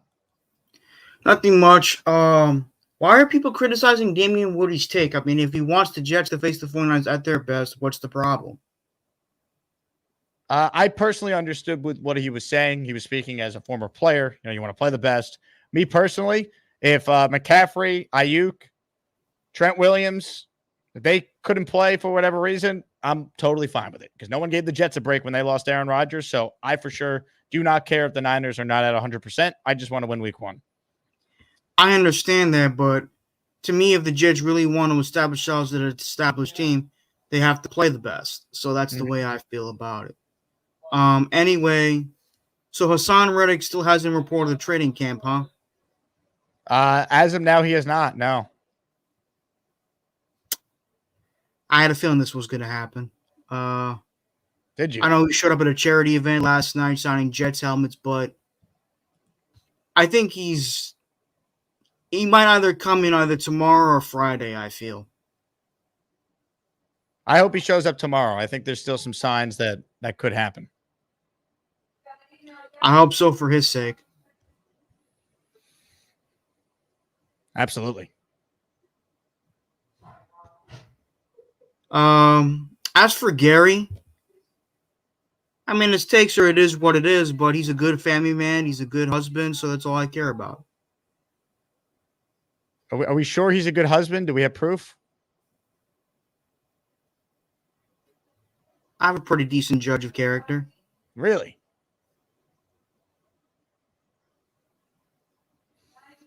Well, let's ask him. Gary, are you a good family man? Are you a good husband? Did you go to me when I wasn't here? Is that No, I would never. Come on. Okay. Are you quite certain? Am I quite certain that you're a good family man? That you didn't go to me while I was whatever. It doesn't matter. I have short-term memory loss. I don't remember. Okay. I do too, Yeah. so I can relate to that. I feel you, Jake. Mhm. Am I a good family man? Yeah. I'd like to think so. I would say so. Thank you, Charles. That's a good compliment. Like from one man to another, that's a good compliment. What type of jersey you wearing, Gary, if you don't mind me asking? Oh, it's a Sam Ellinger Longhorns jersey. Sam Ellinger, was he a quarterback? Yeah, he's a third string quarterback on the Colts now, but he was a quarterback on Texas from 17 to 20, right? Yeah, I think that's right. 17 to 20. He's on my Mount Rushmore of Longhorns. Colt McCoy. Is Arch Manning the starting quarterback now for Texas? No, it's still yours, but check back with me on a weekly basis. I'll let you know when he is. Hope Arch. I was going to say Archie Manning. Arch Manning. Arch is good. Arch is the one. Right, Jake? Yes, Gary. Arch is the one. Mhm. Colt McCoy said he's the real deal. And that's coming from the GOAT, Colt McCoy. All right, Gary. Thank Colt you. McCoy, he played football at Texas, so. Yes, he did. He wasn't really, in my opinion, that bad of a quarterback in the NFL. Unfortunately, he had too many injuries. He was a very good backup. Yes, he was. Mm-hmm. I remember he started off a career with the Browns. Gator says, Charles, stop smelling your fingers. Did you do any cooking? What's so smelly? It's just a tick that I have. I see. I had pizza today, though. You had pizza today? From Rocco's Vodka Sauce Pizza. How many slices? Nice. Was that dinner? Yeah, that was kind of dinner for me. I woke up close to 12 o'clock today and had a brunch. Wait a second. So you woke up at noon today, and then you had brunch at what time?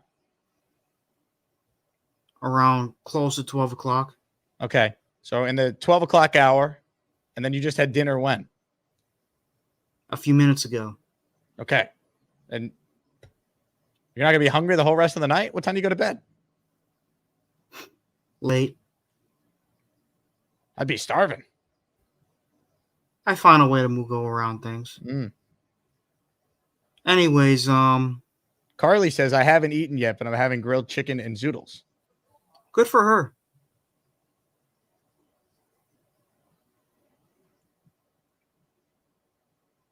Dano says, Charles, when is your next show? You know what? If We the People comes on, I'll probably. He said he asked me on Discord last night when we could do a collaboration. Since he recommended I watch the rest of the show Titans, I said, well, let me catch up on the show, and then maybe when I'm done watching, we can do a collaboration together on the show. Because I know he loved the show a lot.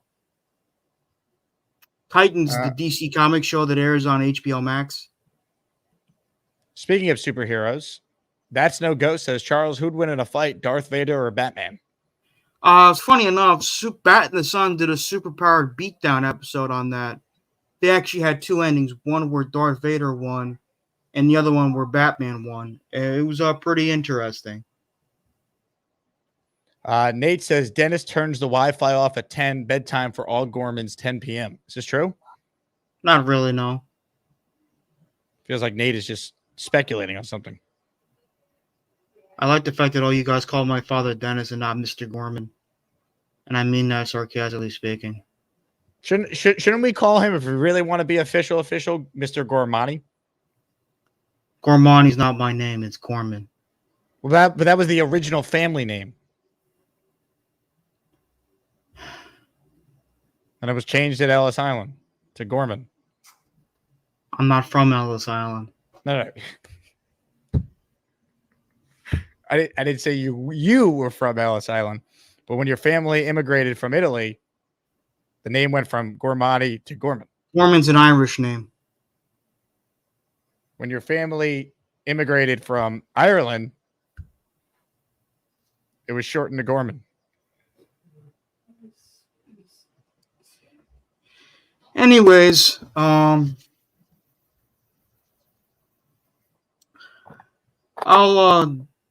probably may do a show later tonight. I'm not entirely sure.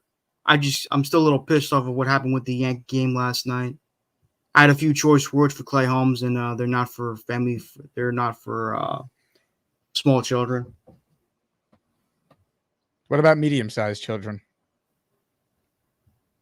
They're not for children under the age of 17.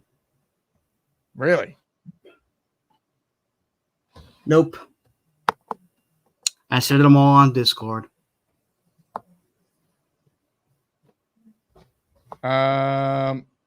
Let's see. Trying to get to some comments here. We the People made an interesting point. Is it possible that it used to be O'Gorman and then it was changed to Gorman at Ellis Island? I'm not sure. I don't Irish. really know much about my family's name other than Gorman's an Irish name. I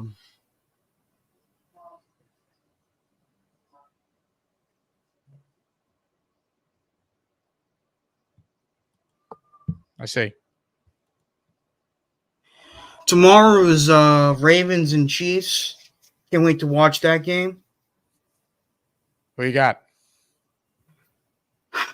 Personally, I'm not counting the Ravens out, but let's see what the Chiefs look like. I know a lot of people say, oh, we suck, we lost, we went 0. Wins and losses don't really matter in the preseason. I know wins can be nice, but, let's see what happens. I just, personally, I really don't, at this point, I'm one of those people who don't care who wins, just want to watch a good game.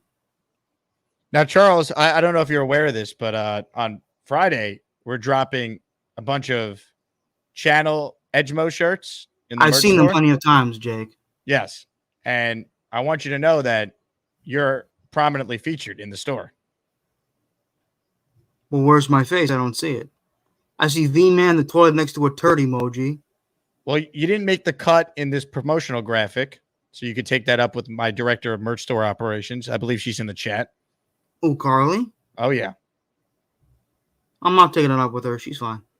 But what if I told you that Carly already placed an order of the Gorman shirt for herself? That's interesting. You are going to be on her. Your thoughts? Interesting. I agree. Very interesting.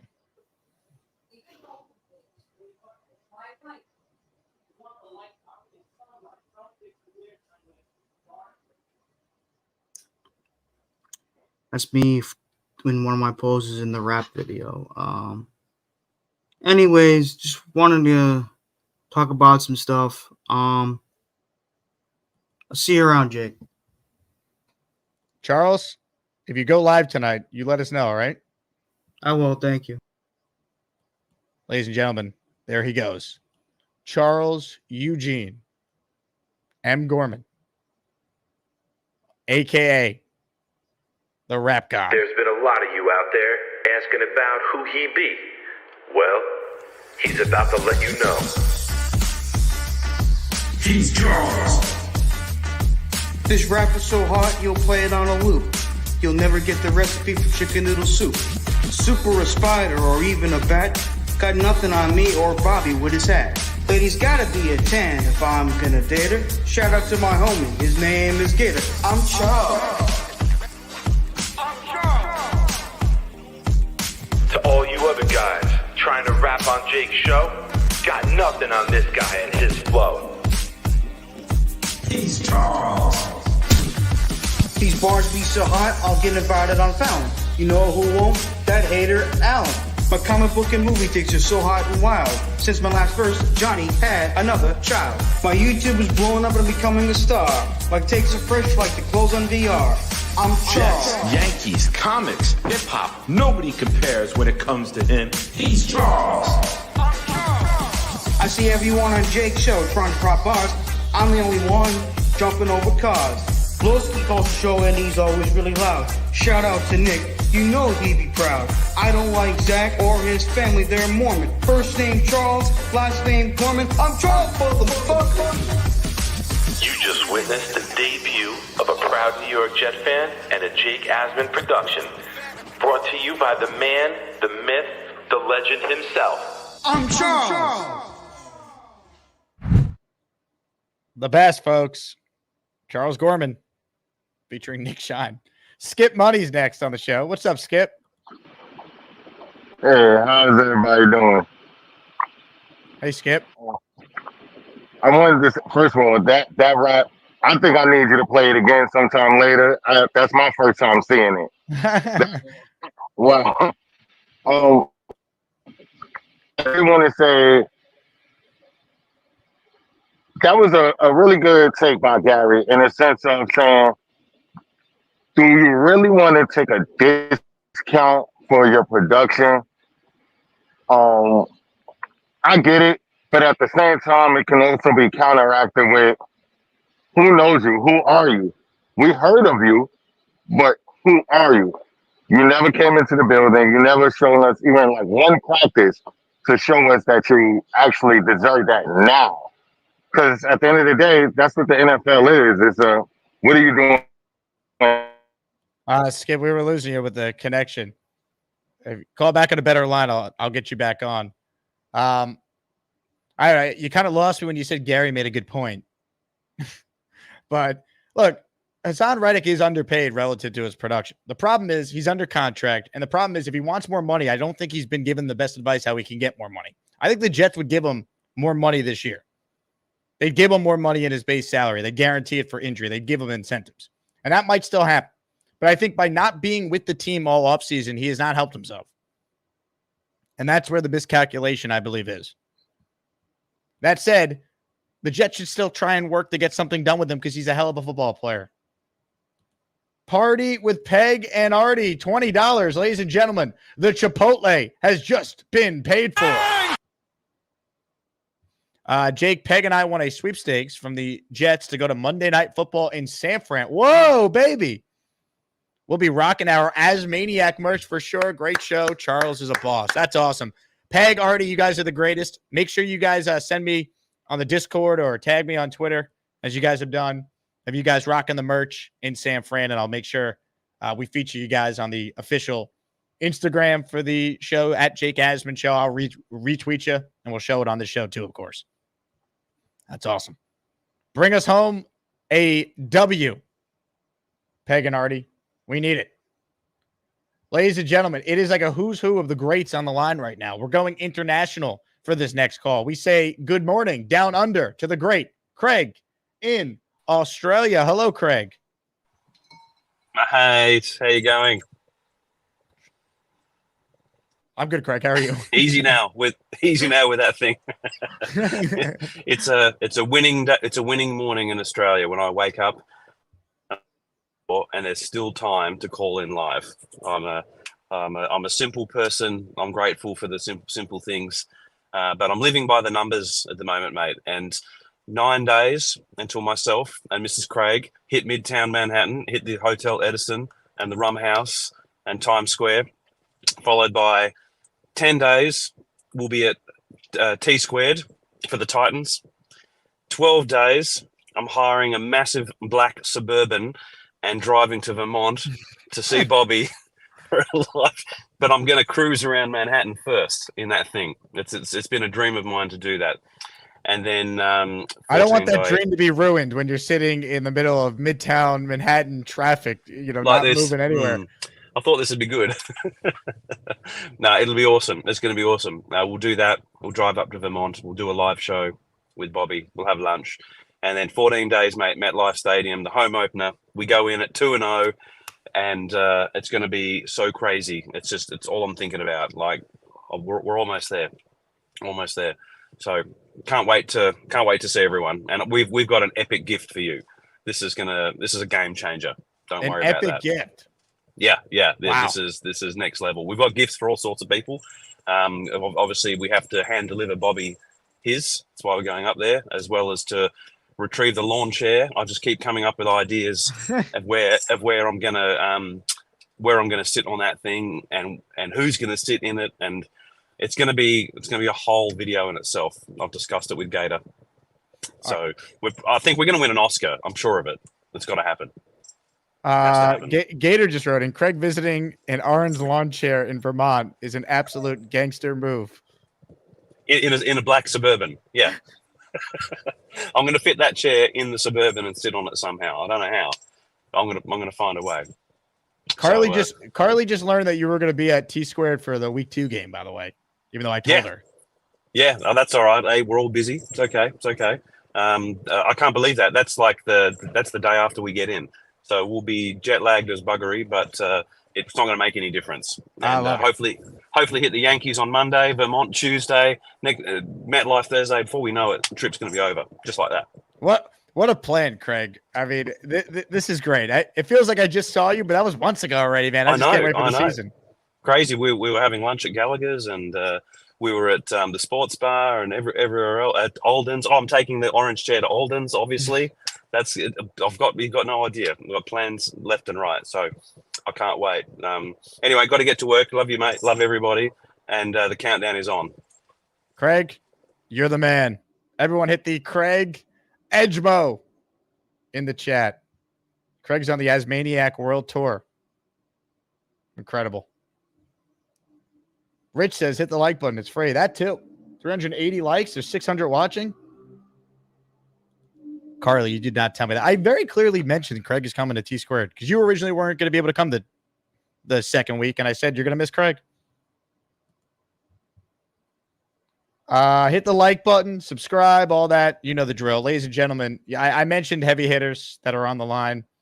I mean, when it comes to a heavy hitter, I mean, the very definition of this guy is, in fact, a heavy hitter.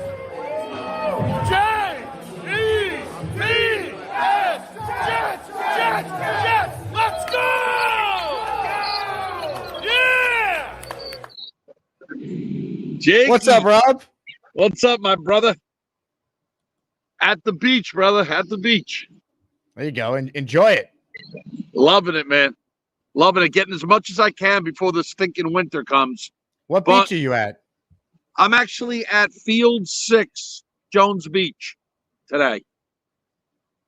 You familiar with Jones it? Beach? Yeah, of course. I used to be a Tobay Beach guy myself, but I'm well aware. I was at Tobay last week. I was at Tobay.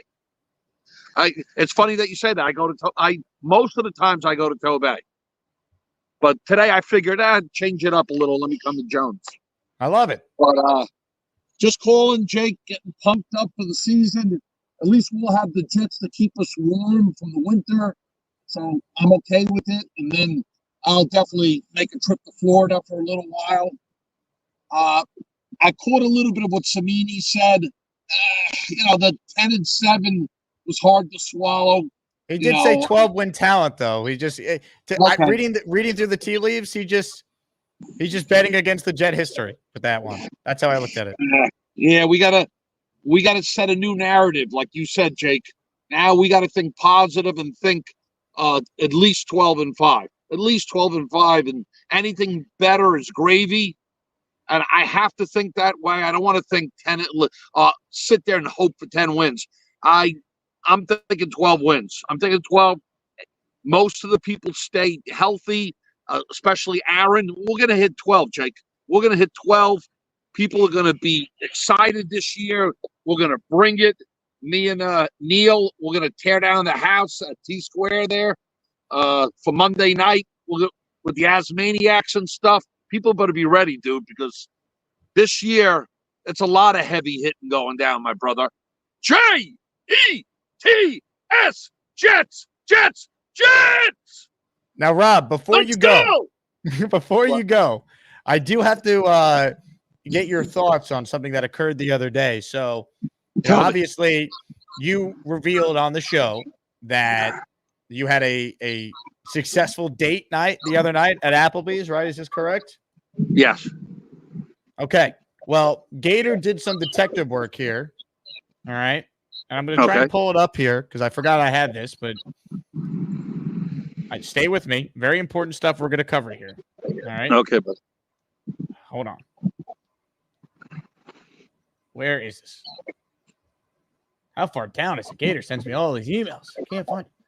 Okay.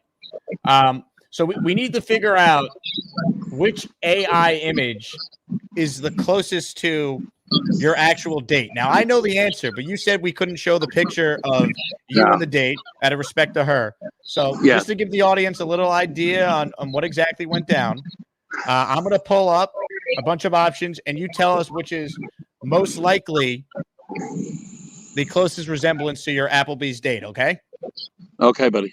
All right, here we go. First picture. Let me see if I can hold off. Let me see if I can see that a little bit better. Yeah, can you tone it a little bit closer? I don't know if I can actually. Hold on. Yeah, I can't really see that. Well, actually, you know what? Little magnaphone. There we go. Oh, there we go. Oh, that's not bad. Okay. Next photo here. Go ahead. I like the first one. All right. Get a little. Can you do this any bigger? Oh, yeah.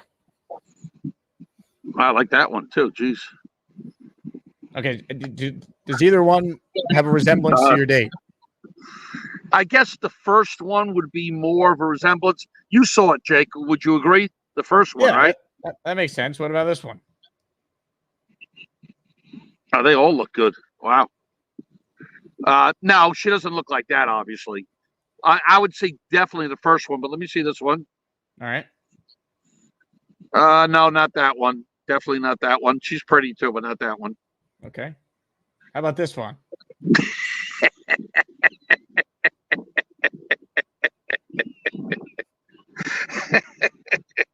Definitely not that one. You sure? I'm positive. All right. How about this one? Oh, he's a person. Oh, my Lord. Very scary. I hope I can do a little better than that, Jake. All right. How about this guy? Oh, my God. Who the hell is that? That's your date. No, never. There might be one more. Oh, yeah, here we go. You know what? The horse is an improvement compared to the last 3 or 4, to be honest with you. And then I believe this might be the last one. E.T. Fly Home. No, definitely not E.T. there. All right, so we're going with the first one. The first one, this is the first one again. Well, she's Actually, looking no. down right now. That's not the first one. That's the 10th one. So the Yeah, winner in the that's clubhouse is the first one here. All right, go closer. Let me see it again. Yep. Yeah, I think that's the closest. Would you agree? You saw the picture, Jake. Yeah. The resemblance is uncanny. Yeah, that's probably the best one. All right. Well, we covered a lot of ground today, Rob. Excellent job out of you. Definitely covered a lot of ground. I appreciate it, and just getting pumped up. Me and Neil are gonna rip off the roof. We're gonna have a great time. Bonesy, get ready, buddy. This is gonna be an epic. I can't wait, Jake. J-E-T-S, Jets, Jets, Jets! Ladies and gentlemen, Rob, the Jet fan from the beach, not from Glen Head today. Now, that was a segment, folks. Latino Will writes in, do I still have time to come to T-Square? Latino Will has called in. Latino Will, not only do you still have time, but I need you there, man. The Asmaniacs need you, Latino Will. So all you got to do is click the RSVP link, and I'll see you there next Monday.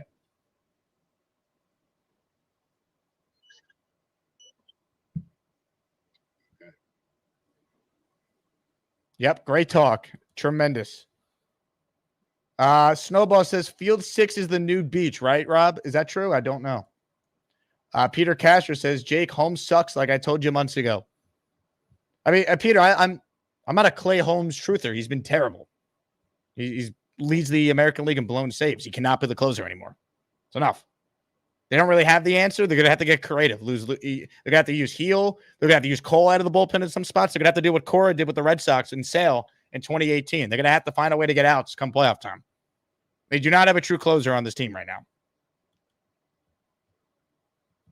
Mr. K writes in, I missed the last one at T-Square. I'm thinking I'll be there this Monday. Would love to meet you guys. Be there or BT Square. Dun-dun-dun. Come on, folks. Where else are you finding a watch party like this one?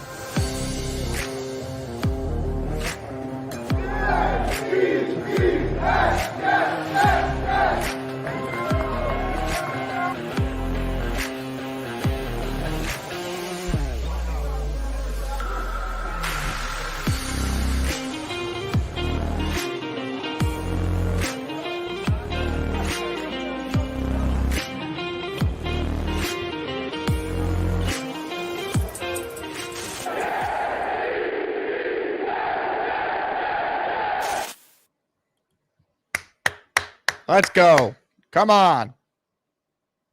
J-Lock says, let the record show I will probably cry when we break the no playoff curse. It's been a long 13 years as Maniacs. Actually been longer than that. It was the 2010 season or 2024. A long time. Last playoff win the Jets had was January 16th, 2011. Best day of my life. Gator with an interesting question. At what hour during the 6-hour road trip to visit an orange lawn chair does Craig's wife ask for a divorce? Let me say this about Mrs. Craig. She is a wonderful, wonderful human. The fact that she has agreed to this Bobby Midnight road trip is incredible. I can't.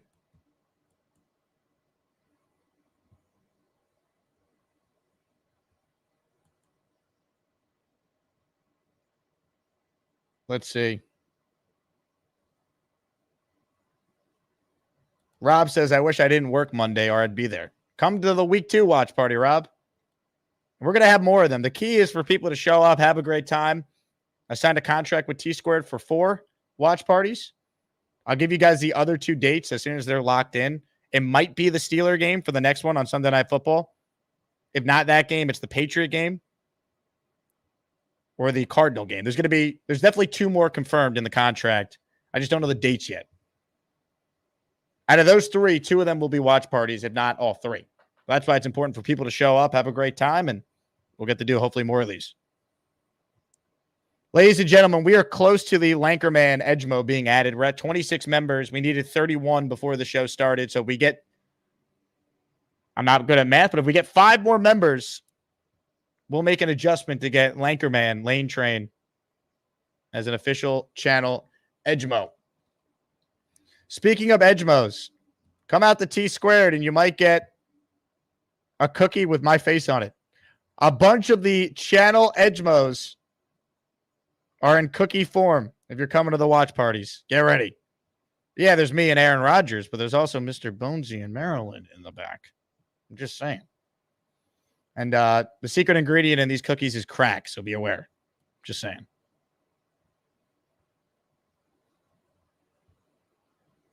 Tom says, it's more of a pilgrimage to the Mecca. It really is. Look, if I could make it, I'd love to go see Bobby in Vermont too. All right.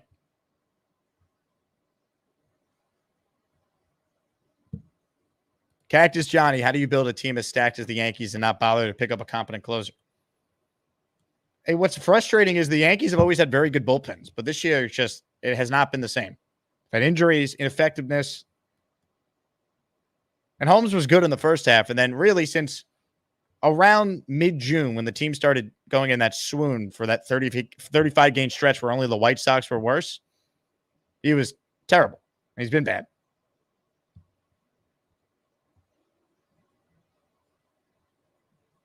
Tom A says, those are handsome cookies. I agree.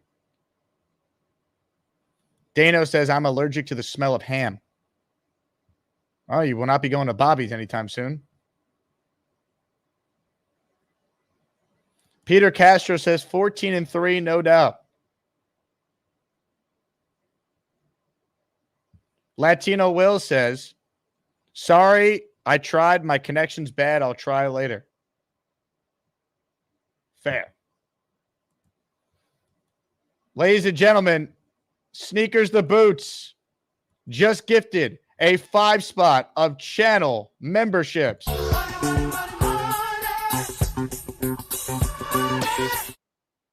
If you hear your name called, you're a channel member. Get this. Paul Boy Green Esden Jr. I'm going to lose my gosh darn bananas. Oscar Avila, Johnny Ace, Jeff Grossman, and Billy Milanovic. You are all officially as Maniacs. Welcome, welcome, welcome. Now, for the fun stuff, the Edgemos. All right, courtesy of Gator McCluskey. The Lane Train Edgemo is about to go into effect. Lankerman with a train behind him. It's even better than the one that you guys just saw on screen. I'm going to upload it now. So please stand by as we make this adjustment. Shout out to you, Sneakers to Boots. You're a real one. Also, chat, I need some advice. I'm in the Dave Rothenberg fantasy draft tonight. Dave is the morning show host at ESPN New York. It is a 14-team league, and I have the 14th pick. I've never had the 14th pick with that many teams. What's the approach? Which 2 players should I be targeting with the back-to-back? I got to get it right because then I don't pick again for an eternity. All right? So I'm asking the chat for some feedback. I went from the 3rd pick in 2 leagues, and then in my final draft tonight, I literally had the 14th pick in a 14-team draft.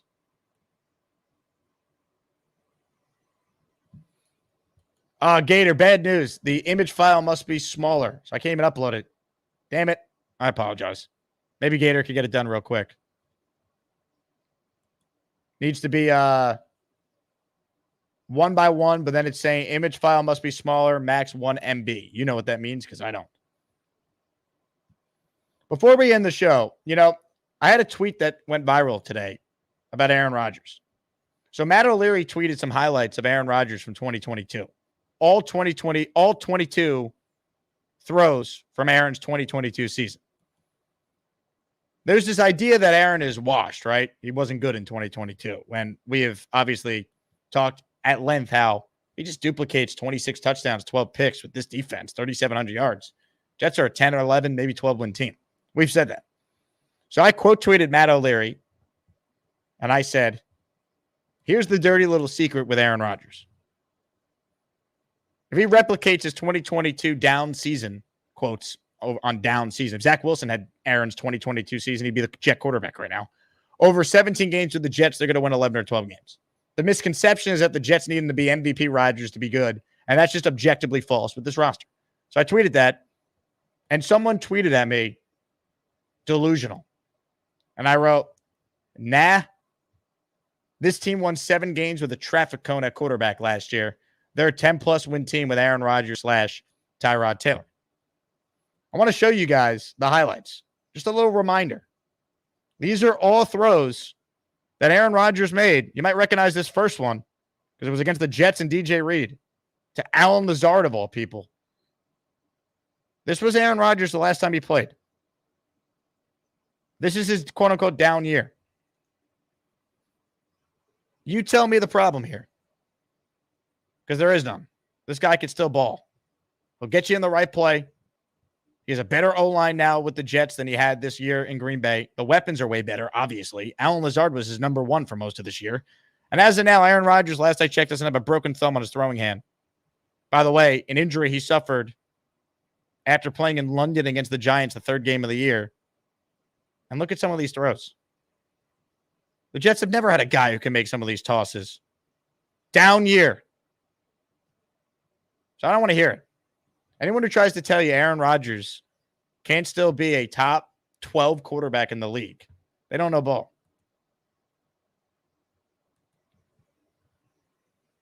Because this dude is shredding folks, and he will do that a lot with the Jets. And at times they won't even have to, ask him to do it. But when they need him to, he will.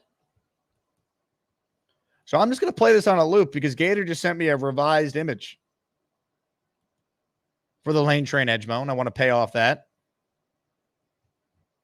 The people have demanded it, and rightfully so.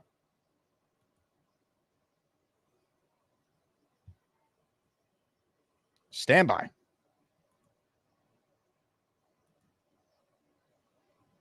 But as you can see in these throws here, this is not from 2011. It's not from his MVP years. This is from the last time this guy played football. He played 17 games and battled through injuries and still put up 26 touchdowns, 12 interceptions. Let's not lose sight of that. All right. I mean, this is just a ridiculous throw here. How do you defend this?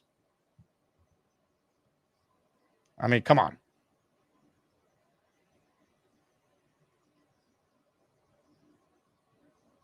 Do this in the home opener, Aaron, against the Pats. Play action. Boom. There's Lazard. Play action. Boom. Christian Watson. Against the Bills.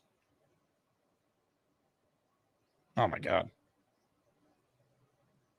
Yeah. This guy could still play. And now he's motivated, rejuvenated, all that. Ladies and gentlemen, the Lankerman emoji is now live. Refresh, and you will see under the Lane Train emoji, we have made a modernized update for one of our favorite Asmaniacs. And the guy who made it happen, the guy who put us over the finish line, is on the line to wrap up our show today. Sneakers the Boots. What's up, Sneakers? What's going on, Jake? What a pleasure to have the Lankerman emoji now live in the chat. It's an honor. You crushed it. You absolutely crushed it, Sneakers. I was actually just getting home from work, so I just put you on, and then all of a sudden I heard that the Lankerman emoji needs 5 more. Instant send, automatic. Boom. Easiest $25 to spend. But, I appreciate it, man. That's awesome.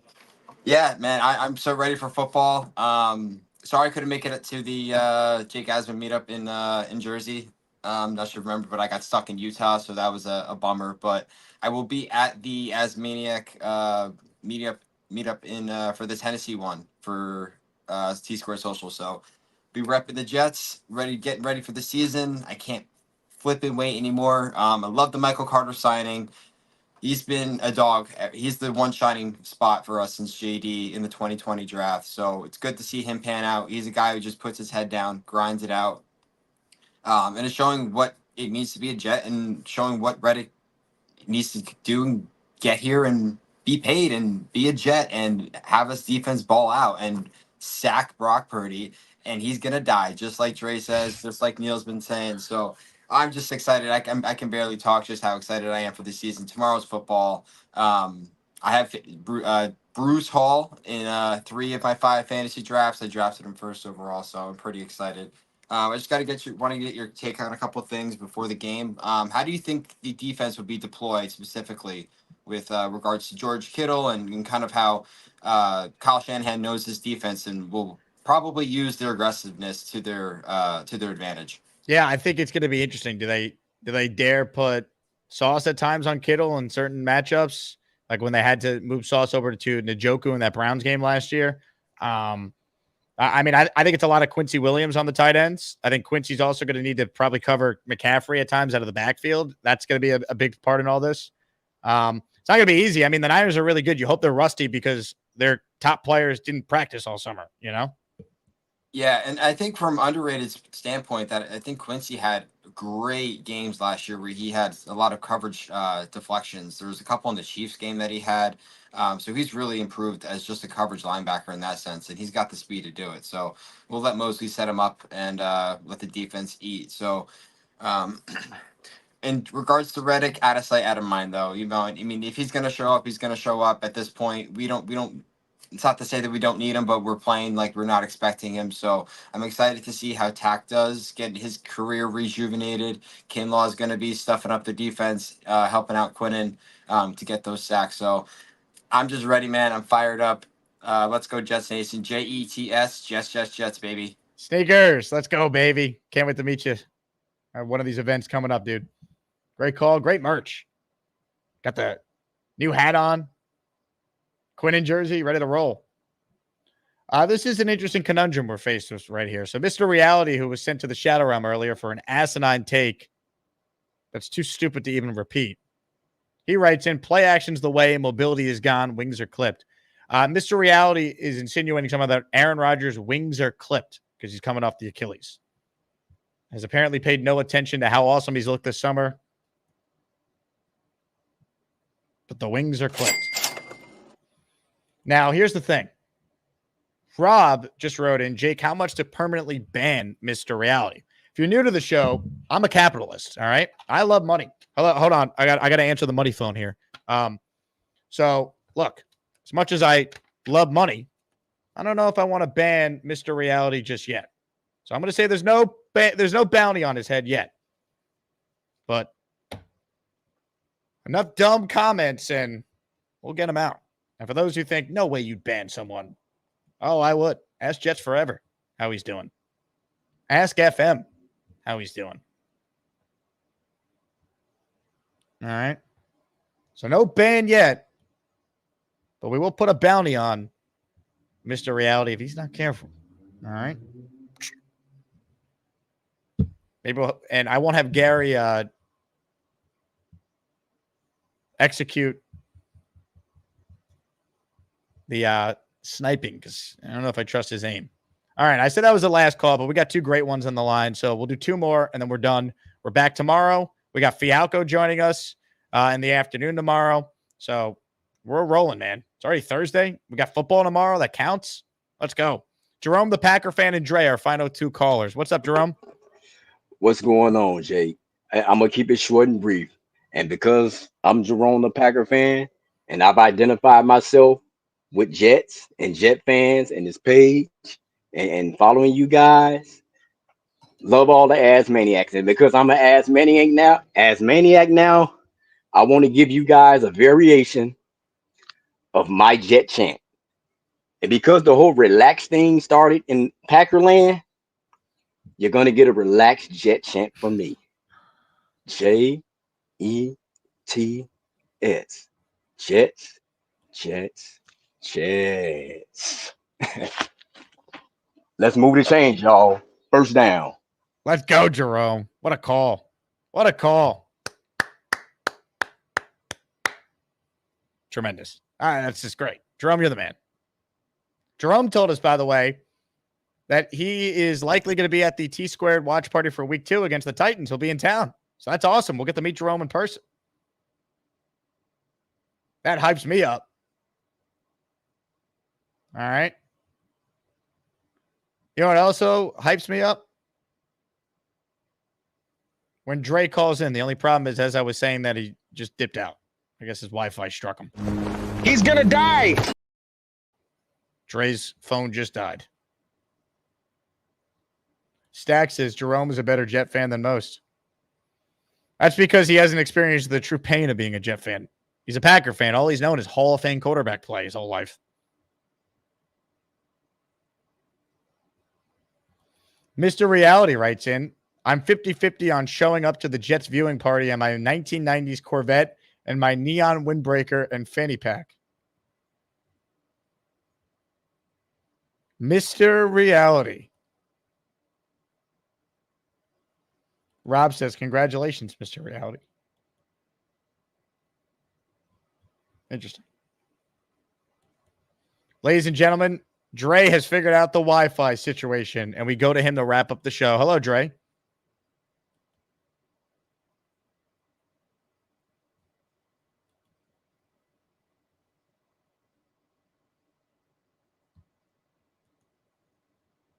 Test.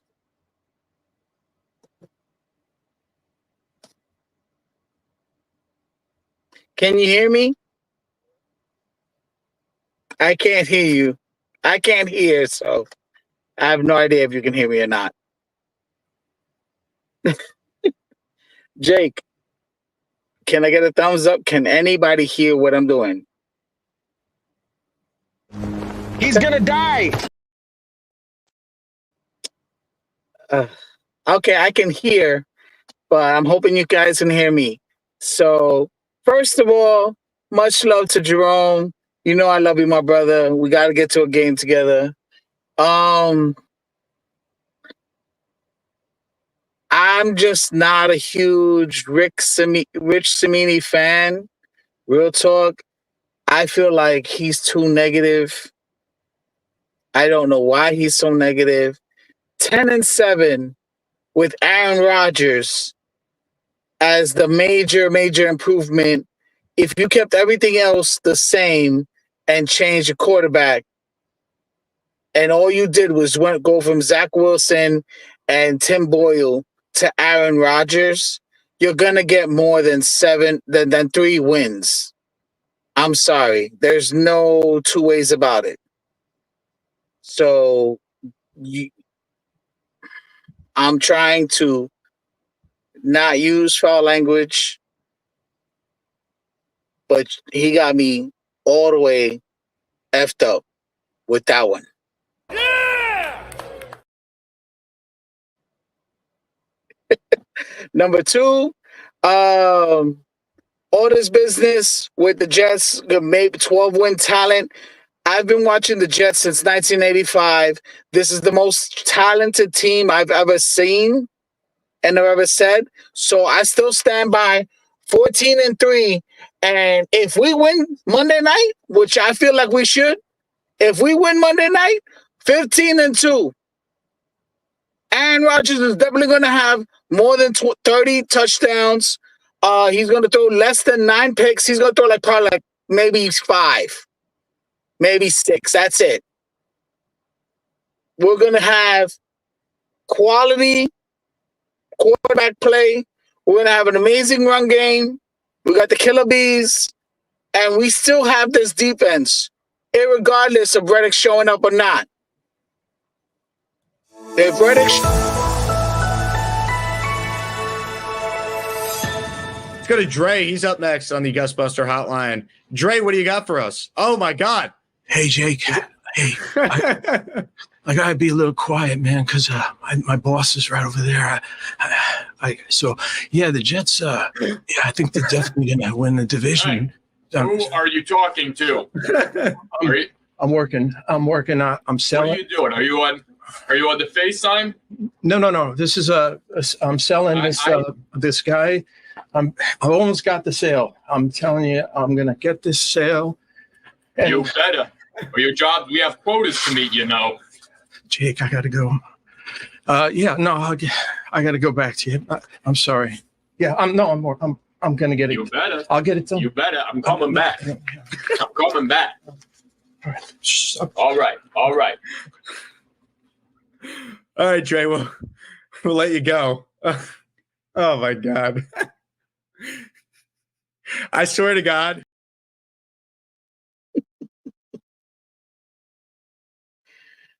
All right. I think I've ranted enough. Thank you, Jake, for letting me close out the show. That's all I got. So see you next time on the Jake Asman Show, where us as maniacs are let out the asylum and Brock Purdy's going to die. Hey, Dre, what do you think about Brock Purdy? He's going to die. Great call by Dre. I'm glad we were able to work through the technical difficulties there. He couldn't see me. We all could see him. We could hear him. And you know what? We felt him. We felt that energy. Tremendous. Ladies and gentlemen, what a show it's been. I'd argue it's a show we're never going to forget. If you haven't hit the like button already, please do so. But more importantly, subscribe to the channel. Join my Patreon for bonus content, Discord access, info about meetups. I have a London meetup that is being finalized as we speak. I have teamed up with Gangrene UK, the official Jet fan club in the United Kingdom, to put together a Saturday night soiree. We're going to be eating tea, or that doesn't make sense. We're going to be drinking tea and eating crumpets, or whatever you do in London. I've never been, so I can't wait. Patreon.com/Jake Asman Show. You'll find out about it before the general public when I announce it. Get access to the Discord, bonus shows, merch drop on Friday. Everything in the merch store is 15% off with a Patreon membership. So if you plan on buying any of the Edgemo shirts, you might as well join the Patreon because you're going to save more than $5. So you're basically getting your first month of Patreon for free. All right. Thank you all for your support. Thank you to Rich Cimini, who came on for the first 35 minutes or so of the show. So rewind if you missed it.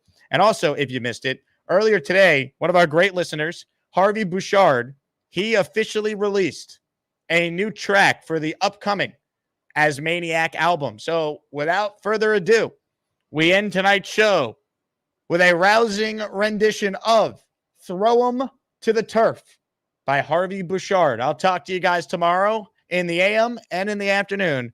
Go Jets, baby. We're another day closer to Brock Purdy running for his life.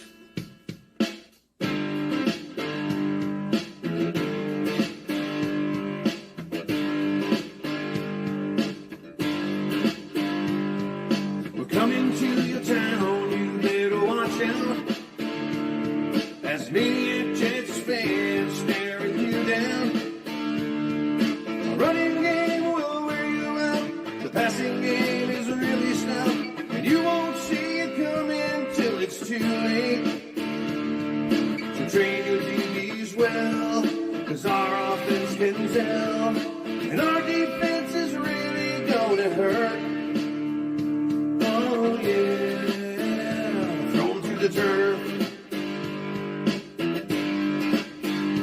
Thrown to the turf. Shake off all that rust, cause you'll have to. Gonna leave you in the dust, we're out to wreck you. We have an offensive wall, one that's gonna stop them all. And our tight ends really will surprise you. So train your DBs well, cause our offense can tell. And our defense is really gonna hurt. Oh yeah, thrown to the turf. Thrown to the turf. Train your DBs well, cause our offense can tell. And